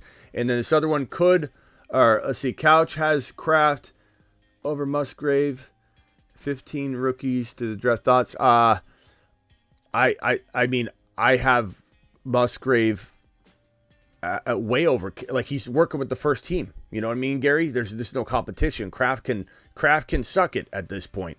It is gonna be the Musgrave show. So I wouldn't even draft Kraft. Kraft is not on my radar to even draft. I barely know he's in the league. This is Musgrave's season. It's Musgrave's team. He's running with the ones already. 30 days ago, they said he could, compete for the starting job. He's already running with the ones in OTAs. So it's, in my opinion, a closed book, closed case. Smitty, good show, bud. Only been playing fantasy football for 2 years. Where do you suggest I draft a tight end like Waller in 12-team PPR? Seems like there are only like 5 good tight ends. The tight ends are actually pretty deep. I would say this. Let me go on the Underdog Fantasy ADP data and take a look at where Waller is getting drafted. Darren Waller is a steal. He's 81 overall. He's going as tight end 7. 81 overall is crazy good value. If I take a look at a draft right now that I'm in, and I look at where he's gone, let me see where Waller went in this random draft right now. Probably on my team, to be honest. Okay, let me see. Waller went at number 88 overall. What did I just say his ADP was, guys? What did I just say his ADP was? 81. So 81. He went at 88. He went 7 spots after his ADP in the 8th round. Who's in the 8th round? Quentin Johnston, Michael Thomas, James Conner, Charbonnet, who I love in that territory. I like him later, but like I love Charbonnet near the 9-round territory. Charbonnet's got an ADP of about 104 to 110, so be careful not to take him too early. But I love Charbonnet in like 98, 99, 100. James Cook, I'd rather have Waller over James Cook. I'd rather have Waller over Sutton and Samaje Perine and Juju Smith-Schuster and Treylon Burks. You can like Burks if you want. I'd rather take Waller. Burks is going around 7, 8, and I'd rather take Waller. Cam Akers is going around 7. I'd rather take Waller. Would I rather have Brandon Cooks? No, I'd rather have Waller. Rachaad White, I'm sorry, Rashad. You know I love you. You're my boy, Blue, but you play for the Bucks and you have garbage quarterbacks. I'd rather have Waller. Waller can win you a league. He can't lose you a league in round 8, but he can win you a league in round 8. And to answer the question, Ian, which is such a good question, there are a lot of great tight ends to go after in 2023. There aren't just 5 of them. There are a lot of good ones to go after. You just got to be smart about how you do it. If we look at the ADP ranking, let me put the ADP ranking on the screen here, and we can go over it real quickly and talk about where I would draft some of these guys and why I like some of them and how I would draft them and what it means to draft them and what you should do to try and safeguard yourself from one of them busting. So we look at Travis Kelce. He's going number 6 overall. That's early tight end. I usually don't do that, but you can definitely win. You can win 100,000 different ways. Mark Andrews, too rich for my blood. I'm not going to take him in the 3rd round. There are too many good 3rd round players I just like better, and I quietly like Waller near as much as Andrews at the cost of entry. It just makes sense. Goddard, love him a little more at cost of entry. Kyle Pitts is falling and falling and falling. Wouldn't be surprised if Kyle Pitts fell into the 7th round after the ADP settles off of the news that he's still rehabbing his knee and everybody's a little concerned. So definitely love Kyle Pitts if he drops into the 70s. He's right now at 66.1. I bet you he's got a 68, 69, 71 overall ADP very soon. I wouldn't be surprised if Goddard climbed above him on the next update on Underdog Fantasy. Promo code Smitty. If you want to draft with us on Thursday, Friday, Saturday, and do these underdog drafts, click the link in the description of the video. I'm going to drop the link right now, and I'll pin it in the live chat right now. That is the link. I'm going to pin it this very second. Make sure you sign up ahead of time, because if you don't, you will not get in. We draft every Thursday, Friday, Saturday, and we say, jump in now. You got to be signed in. So click the link, sign in, minimum $10 deposit. They'll match that and give you 10. If you do 100, they'll give you 100. So, make sure you choose that the first deposit wisely, because they'll double it, whatever you choose, up to $100 if you're new. Ingram, look at Ingram. 1, 2, 3. Hawkinson's solid, but too costly for me. That's 3 tight ends. So you said that there's only 5 tight ends. I'm not going at you. I'm trying to help you. So 1, 2, 3, 4, 5 tight ends if you include Kyle Pitts. 6, 7, 8. Ingram at tight end 8 is phenomenal. Some of you love Njoku. I don't really love him, but that's not bad value. Freiermuth, tight end 10, 11. Kincaid is somebody you got to be patient with. But this guy could play number 2 wide receiver in the slot as a tight end and garner multiple position eligibility. Mark my words, it'll be a conversation amongst the fantasy football league management apps and software out there. They're going to have a conversation. People on Twitter are going to blast him when Kincaid doesn't get his wide receiver eligibility at some point. But that could take time. This is Dameon Pierce. People cut Dameon Pierce after a slow start. People got upset about Walker not being ready for week 1, week 2, and they cut Walker. Don't do that with Kincaid. He's somebody you draft, and then you draft another tight end like Cole Kmet, who's not even on this list. Okonkwo is down outside the top 10. Schultz, Cole Kmet, way down outside the top 10. These are all really good tight ends, bro. There are a lot of ways to go. Kincaid and Cole Kmet's kind of a little favorite of mine, or Evan Ingram and Kincaid is a little favorite of mine, little mix and match. But definitely some tight end options out there, bro. Easy to pass on tight end early because of those options, because of the other players available in rounds 3, 4 that I love so much. Did I hear you fade Evans? Explain this situation. Mike Evans? Yeah, I mean, what do you guys think on the phone about Tampa Bay situation? Mike Evans and Godwin are definitely fades for me, unless I'm getting them in wide receiver 4 territory, which sometimes I do, and I do take Evans in that situation because they're going to be down throwing the ball a lot. But Trask and Baker look pathetic. I've never seen 2 quarterbacks look like they don't know what they're doing more than these 2 gentlemen right now in OTAs. They look putrid. They can't even throw 12 yards down the field, back-to-back, rotating garbage. Like there's video footage of them, look it up, where they're rotating throws, and they're both overthrowing their wide receivers on 10-yard passes. One of them, Baker, threw completely over the player. He couldn't even touch it. I know it's OTAs, it's early, they both can improve, but I don't feel comfortable with Evans or Godwin if they're even my high-end wide receiver 3. Maybe you wait on the wide receiver 3 and he becomes your very, very late low-end wide receiver 3. Evans would be my choice. Godwin's going to need precision passes. That worries me more than Mike Evans with his ability to go jump ball off of an errant bad pass by Baker that's way off target, but he's able to go up and grab it because he can jump ball with anybody. I'd rather bank on that than Godwin running these precise routes and the football not being there. I'm out on Godwin. Depends on ADP for Evans. Let's go to Tristan. Tristan, what do you think about Tampa Bay? Do you feel differently like about Rachaad White? Are you excited about any part of this offense from a fantasy football perspective? No, I don't want to touch any part of any of it. Mike Evans might be a decent late round just for value, but if I can help it, I'm not touching anybody on that team. Yeah, I agree. What about you, TJ?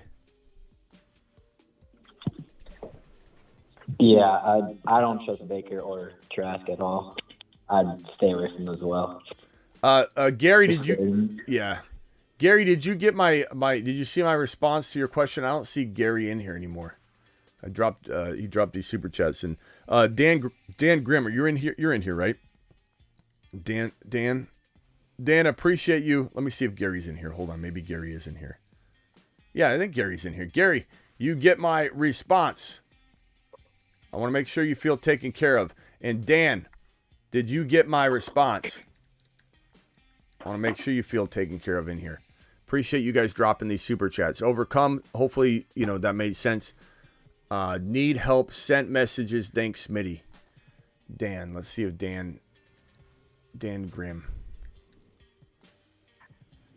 I think this is what you wanted me to look at, right, Dan? Right here? Okay. Superflex, PPR, Watson, Rodgers. So that's Deshaun Watson and Rodgers. Barkley, Pierce, Sanders, Chase, JJ, Olave, Freiermuth. Should I trade JJ and Miles Sanders for Garrett Wilson and Bijan? JJ, Miles Sanders for Garrett Wilson and Bijan. I would smash that. I love JJ, but I just did a video, guys, where Garrett Wilson, in my opinion, is a top 1 to 5 potential wide receiver. And you're gonna get Bijan, let's flip it this way. This is more simplistic to look at it from this perspective. Okay, so in a even a super flex dynasty, Bijan is equal to JJ.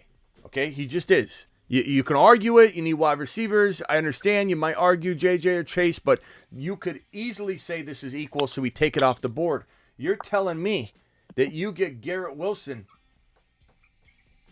You get Garrett Wilson for, what was it, Miles Sanders? He's so forgettable.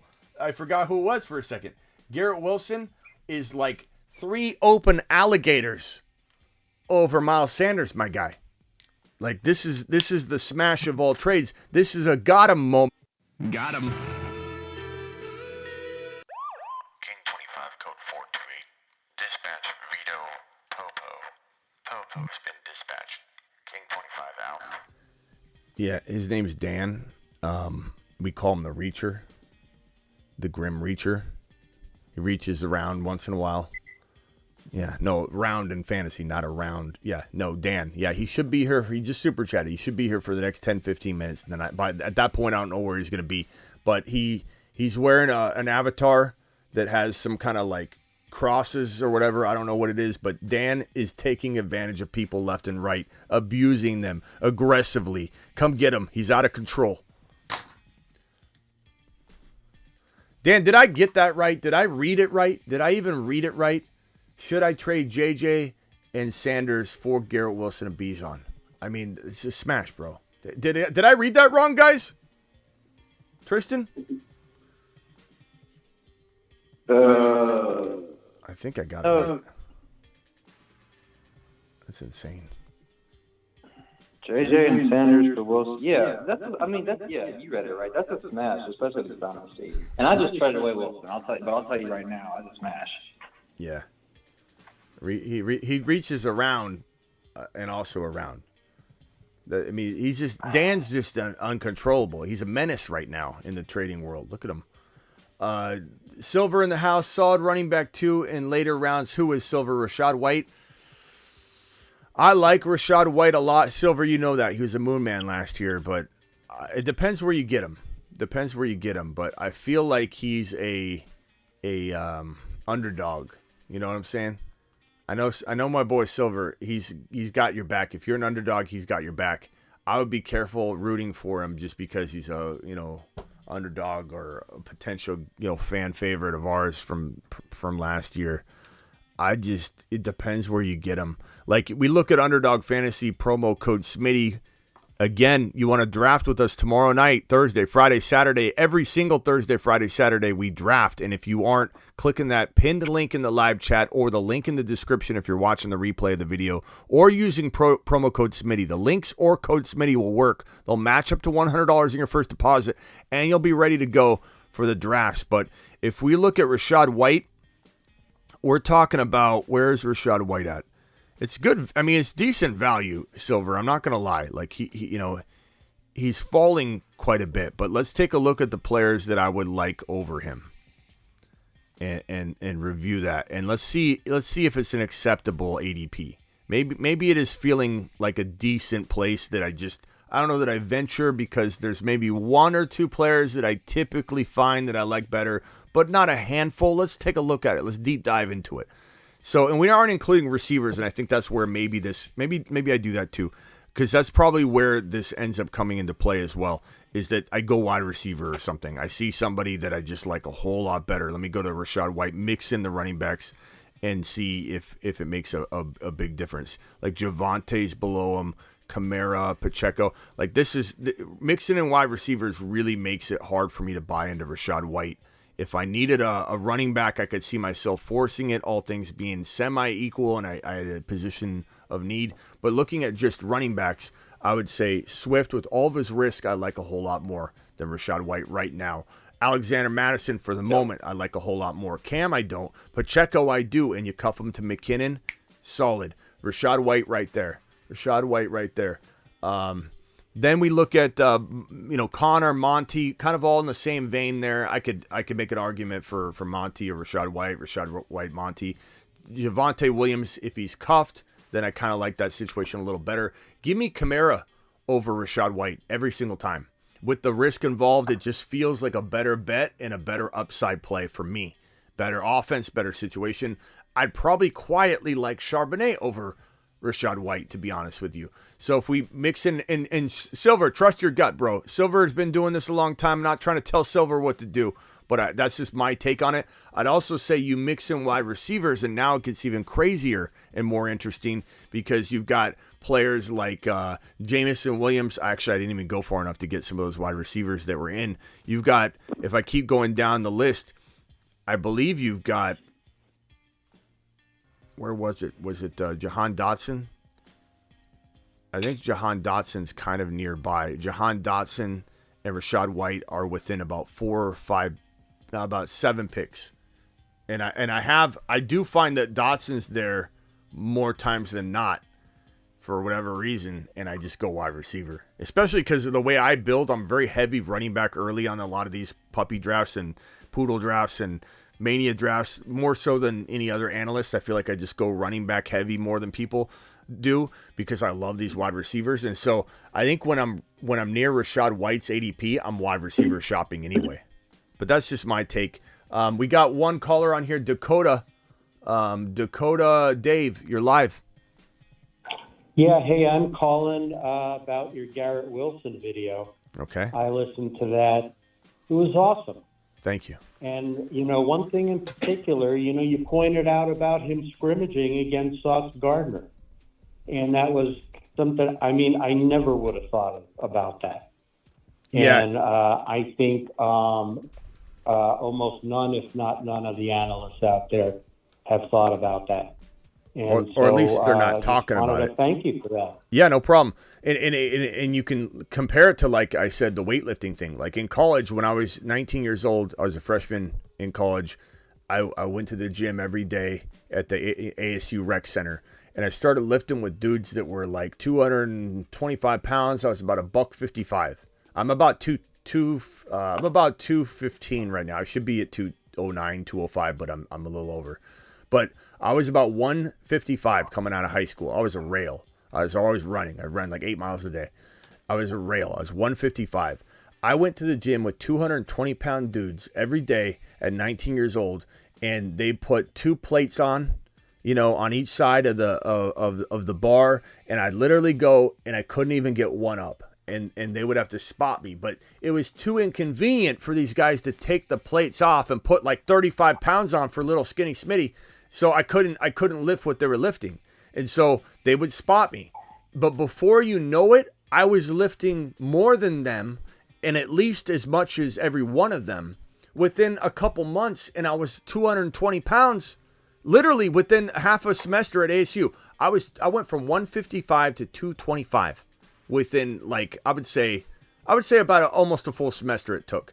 I was lifting with these guys, and I was doing so much better than they were because they weren't pushing themselves. The whole point of it is that Sauce Gardner, for Garrett Wilson to be going up against the best defense every single day in practice versus, let's say, one of the most elite wide receivers not doing that. That guy's not learning anything day to day. He's not getting pushed to his limits. He's not learning new ways to run a route or spin a route off. He's not learning footwork that his own defensive player, Sauce Gardner, is going to say, try this. When a receiver's done this on me and they push off here, they can get separation, and it rarely happens, but that's what you should try and do. Try it.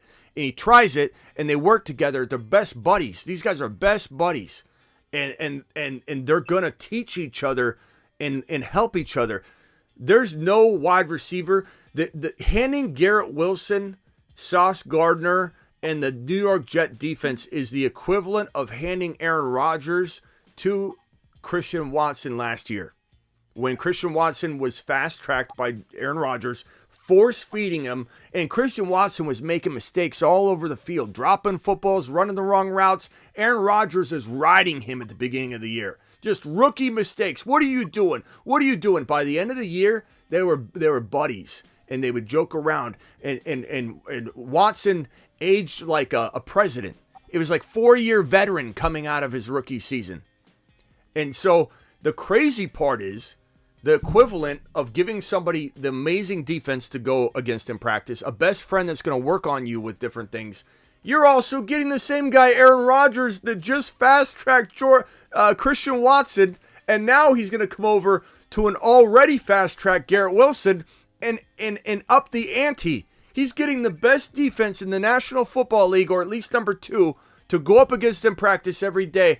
And then on top of that, he gets the same guy that laser locks on a receiver more than anybody in the National Football League, that rushes people along the maturity process more than any other quarterback in the National Football League. Garrett Wilson's getting the best of every single part of all the worlds. The best of all worlds. There's no receiver that's in a more optimal situation than Garrett Wilson. There's not one. Not Joe Burrow and Jamar Chase. Not because you don't have the defensive key component there that I'm talking about. Garrett Wilson is going to mature quicker than anybody in the National Football League at the wide receiver position. It's going to be an immediate just growth spurt in terms of his abilities. It's going to be amazing. It's going to be amazing to watch. Yeah, I agree with you. And like I said, I never would have thought of that.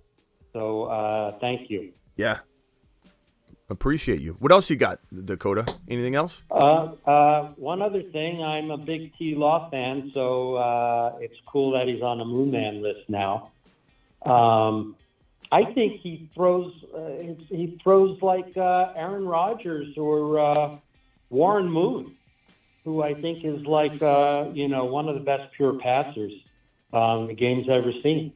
Yeah, so I was, what you think about, drafting him ahead of Justin Fields? I don't mind it. I think they're very close. I could flip the script on myself at any moment and say that, one could be better than the other. I truly believe that T. Law's untapped. Not that Fields isn't. Fields is definitely untapped. But T-Law is untapped in a way where I at least think we know what we're dealing with in Justin Fields. Like, we've seen him at his elite running potential, and he's probably going to get better and better and better passing, and then he'll dial back some of the running, and some of it will wash, and he'll end up being kind of what he was last year. I think I'm not saying his ceiling is tapped. I'm just saying it feels like we know what we're working with. We feel like we know the parameters of his highs and lows and potential value. Whereas T. Law, we don't even know what his ceiling looks like. This could be the next Peyton Manning. It could be a guy that kind of floors around 5-6 overall for fantasy football quarterbacks. Understand that we don't know, and I'm admitting I don't even know. Quarterback is a position that I'm really, really good at predicting, but I will admit to you that sometimes you don't know until you see a player play a little more, and there's no shame in that. There's no shame in not knowing. It's just we need to see them. Quarterbacks evolve at the NFL level differently. That's why Tom Brady slipped past everybody. Nobody knew Tom Brady was going to do what Tom Brady did. Nobody knew that Kurt Warner was going to do what Kurt Warner did. 32 teams didn't believe in Kurt Warner. Not 31, 32. He was passed over. He didn't get drafted. He did get brought in, was released after he was added. I forget what team he was added to when he was released. You watch the American Underdog story, it's amazing. And even his own team, the Kansas City Chiefs, the LA Rams, didn't believe in Kurt Warner. Dick Vermeil did, but even his own offensive coordinator, his own teams, the entire Rams offense, nobody believed in him. Sometimes you need to see a player get out there and throw the football. What I can tell you is, in a very short amount of time where I think we can fairly judge maybe what his ceiling potential is, he exploded in the playoffs. In a game where we literally, if T-Law didn't march back in that game to make the playoffs, that unbelievable comeback for performance, if he didn't do that and he ended the season on that note, we would probably be talking about T-Law like Danny Dimes. Let's just be honest and real about it. Had he not changed the course of his trajectory by coming back, showing everybody he could be an amazing comeback kid, and then march into the playoffs, even though he lost, he marched into the playoffs, did what he did, looked phenomenal, even though he lost. He was the IHOP king for a day, walking in IHOP late at night, everybody cheering his name. He changed the course of his value and potential with that one comeback game. And we wouldn't know what we're dealing with. But really, we just scratched the surface at the end of the season with T-Law. He could go out there and be a very, very normal, occasional four touchdown quarterback, where he goes out and throws 4 touchdowns, throws 2 touchdowns, 3, throws 4 touchdowns, throws 2 touchdowns, 3 touchdowns, 4 touchdowns. This guy could have 3 or 4 touchdown games in a single season. He's that kind of quarterback potentially. I love what we're seeing. I guess in Dynasty, I would say T-Law is safer. Fields has a little bit more upside because of the running potential, but a little more injury risk as well. That's where I'd probably leave that. But they're both right around 5-6 overall. Yeah. Okay. Well, the funny thing is, I wasn't even thinking about the end of the season. I'm just watching the highlight film from the whole season, and the way this guy throws, I think, is incredible. Yeah, he's great, bro. Tristan, you like T-Law over Fields, or Fields over T-Law, or about the same? I like Fields over T-Law, but I like T-Law right under him, and I don't like ranking Lamar or Herbert above T-Law. Yeah. Gary and Grimm, do you feel like I answered your? Let me see if or was it Gary? Who dropped that super chat? It was Gary. Yeah, Gary. Gary, do you feel like I handled that properly? I haven't seen Gary respond. Gary, I know you're in the chat. Let me know if I took care of you. Dan Grimm, have the police showed up yet? The veto police? Yes, you got it. Just hurts to let go of JJ. Bro, let him go. Let Garrett Wilson fly.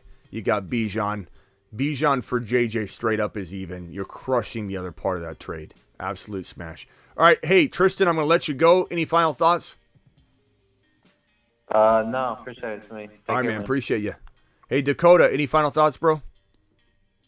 That's it. Thanks so much. All right. Appreciate you. Later.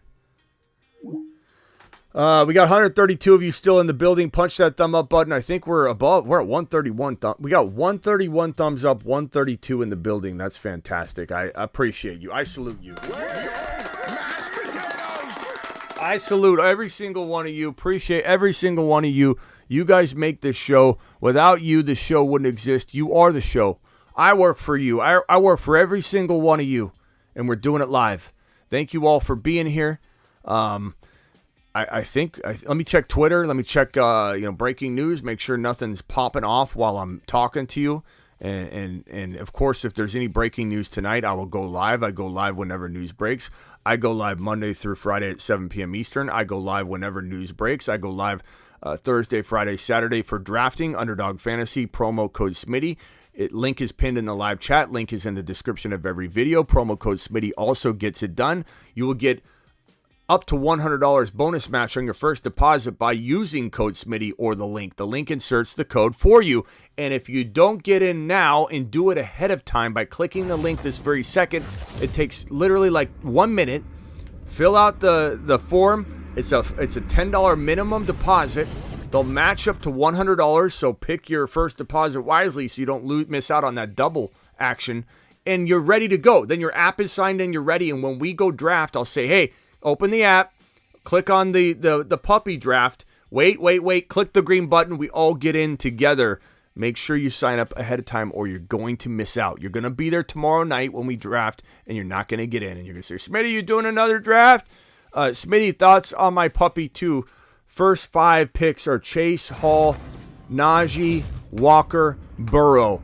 Absolute smash, Russian collusion. Unbelievable start, my guy. Unbelievable start. To get Burrow and Walker and still sidestep into Harris in the 3rd round, absolutely phenomenal. The only thing I would have liked better is Gibbs over Harris, but that's to each his own. There's nothing wrong with Harris, and I don't mind that at all. Glad Smitty bet on himself and NFL. Appreciate you, Daddy. Appreciate you, Daddy. Smitty to the moon. No, you to the moon, Maxie. You to the moon. Appreciate your super chat, young man. Appreciate all of you. T-Law, Fields, and Lamar Jackson seem to be steals. I think Lamar's climbing too high, though, because he's climbing above Burrow, and he's climbing above T-Law, and he's climbing above Fields in some cases. So I feel like L. Jax is getting in the way, and I love it. I love that he's bumping down the boys. Absolutely love it. Absolutely love it. Top 5. Now get to something to eat, Smitty. Thank you. Jack, we're going to do... By the way, Jack and everybody's got a Marsman card. The Marsman cards should be delivered in midweek, I think, next week. I'm sending them out. I was trying to send them out today. I was waiting on one more address. They're going out tonight, or probably by the time the mail comes tomorrow. It's 6:20 my time. Marsman cards will be mailed tomorrow for all the Marsmen. The Moonman cards are not getting mailed yet because we're still ironing out a couple of the spots, and then we'll talk about whether there's going to be like an alternate list of people to get into these if anybody drops out, but no one's getting bumped out. These guys are exclusive. They're in here. 24 cards, 24 cards, 2 different leagues of 12, 2 different special groups, Marsman cards and Moonman cards. They're already pretty much sold out. The Moonman cards aren't necessarily sold out, but I got such a long wait list. No one's going to get on it at this point. So hang tight. Appreciate every single one of you.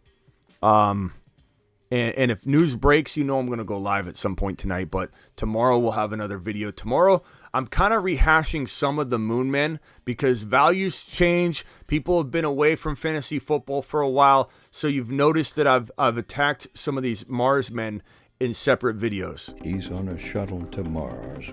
Mars men. We did a Bijan video. We did a Garrett Wilson video. Loads dropping and spinning aimlessly in space. You're probably going to see another one of those guys on a premiere tomorrow discussing their upside. So get ready for that. Appreciate every single one of you. I work for you. I will see you later.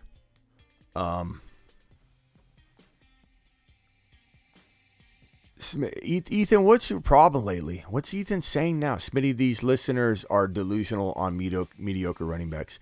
Ethan, maybe Ethan, Elliott, Fournette, Monty, please, no. No one's saying, I don't see anybody talking about those players but you, Ethan. Ethan, stay away from those players. We don't recommend it. We've been telling you for months now to stay away from Elliott, Fournette, and Monty. Please stop, Ethan. Please stop. Please stop it. Everyone hit that thumb up button on your way out the door. Storm, appreciate you. Monty doesn't belong in that group. Monty's a little bit better than those guys. That's true. But Ethan, you're the one saying the names. No one else is saying those names. I'm looking at my chat. No one's talking about Fournette. No one's talking about Elliott. What are you talking about? What are you talking about? What are you looking at, Ethan? I think you're chatting in the live chat about a video that was like 1 year ago. I think you're watching the wrong video in the wrong live chat. Ethan, you did it all last show. I don't know what you're doing. Thank you, Golf. Appreciate Golf. Appreciate Jack. Appreciate all of you. Now go get Joseph Cigar Smoking Burrowed, baby. Let's do it live. Go get that tripod action. The Moon Men, dropping loads in outer space.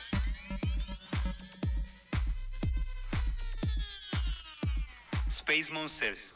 And $10 hauler. I don't know if I did a standing ovation for that last $10 hauler by Max. Max, thank you for that $10 hauler. I'll see you all later if there's breaking news. If not, tomorrow for a live premiere. And, of course, a 7 p.m. show. Again, live Monday through Friday, 7 p.m. Eastern. Every single Monday through Friday. Live whenever news breaks. Live draft marathon week every week. Thursday, Friday, Saturday at midnight. Every single week. Hey, Smitty, when are we drafting? Thursday, Friday, Saturday. Hey, Smitty, are we drafting tonight? Is it Thursday, Friday, Saturday at midnight Eastern? That's very simple. Thursday, Friday, Saturday every single week. Thursday, Friday, Saturday, midnight Eastern. Panic Chamber Tuesdays at midnight Eastern. Daily uploads. Now get out of here. See you later.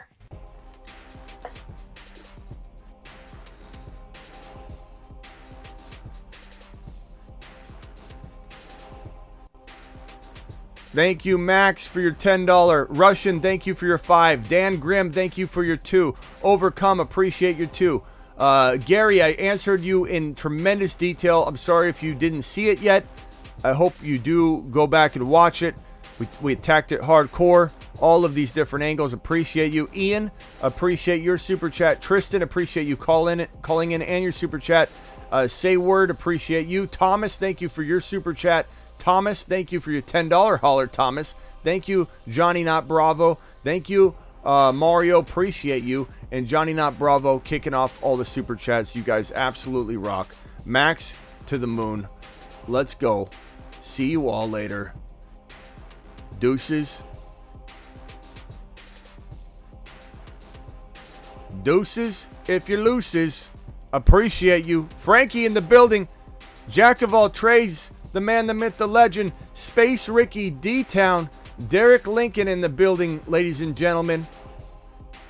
Stormcat, see you later. Steven Mapp, appreciate you. Jeremy W, my guy. OEG, my guy. Overcome, the dude. D-Town, the dude. Silver, the veteran listener in the building, longest watching follower. Unless Alex Cruz is here, this is the longest watching follower right here. Silver Rapture. Literally got cobwebs all over him. He hasn't moved a single inch since he started watching this show. What, over 4 years ago? Silver, something like that. Klondike, see you later. Blake, see you later. Jack of all trades, see you later. Peace out. People are getting burrowed left and right, and people are going to remember it. Get burrowed.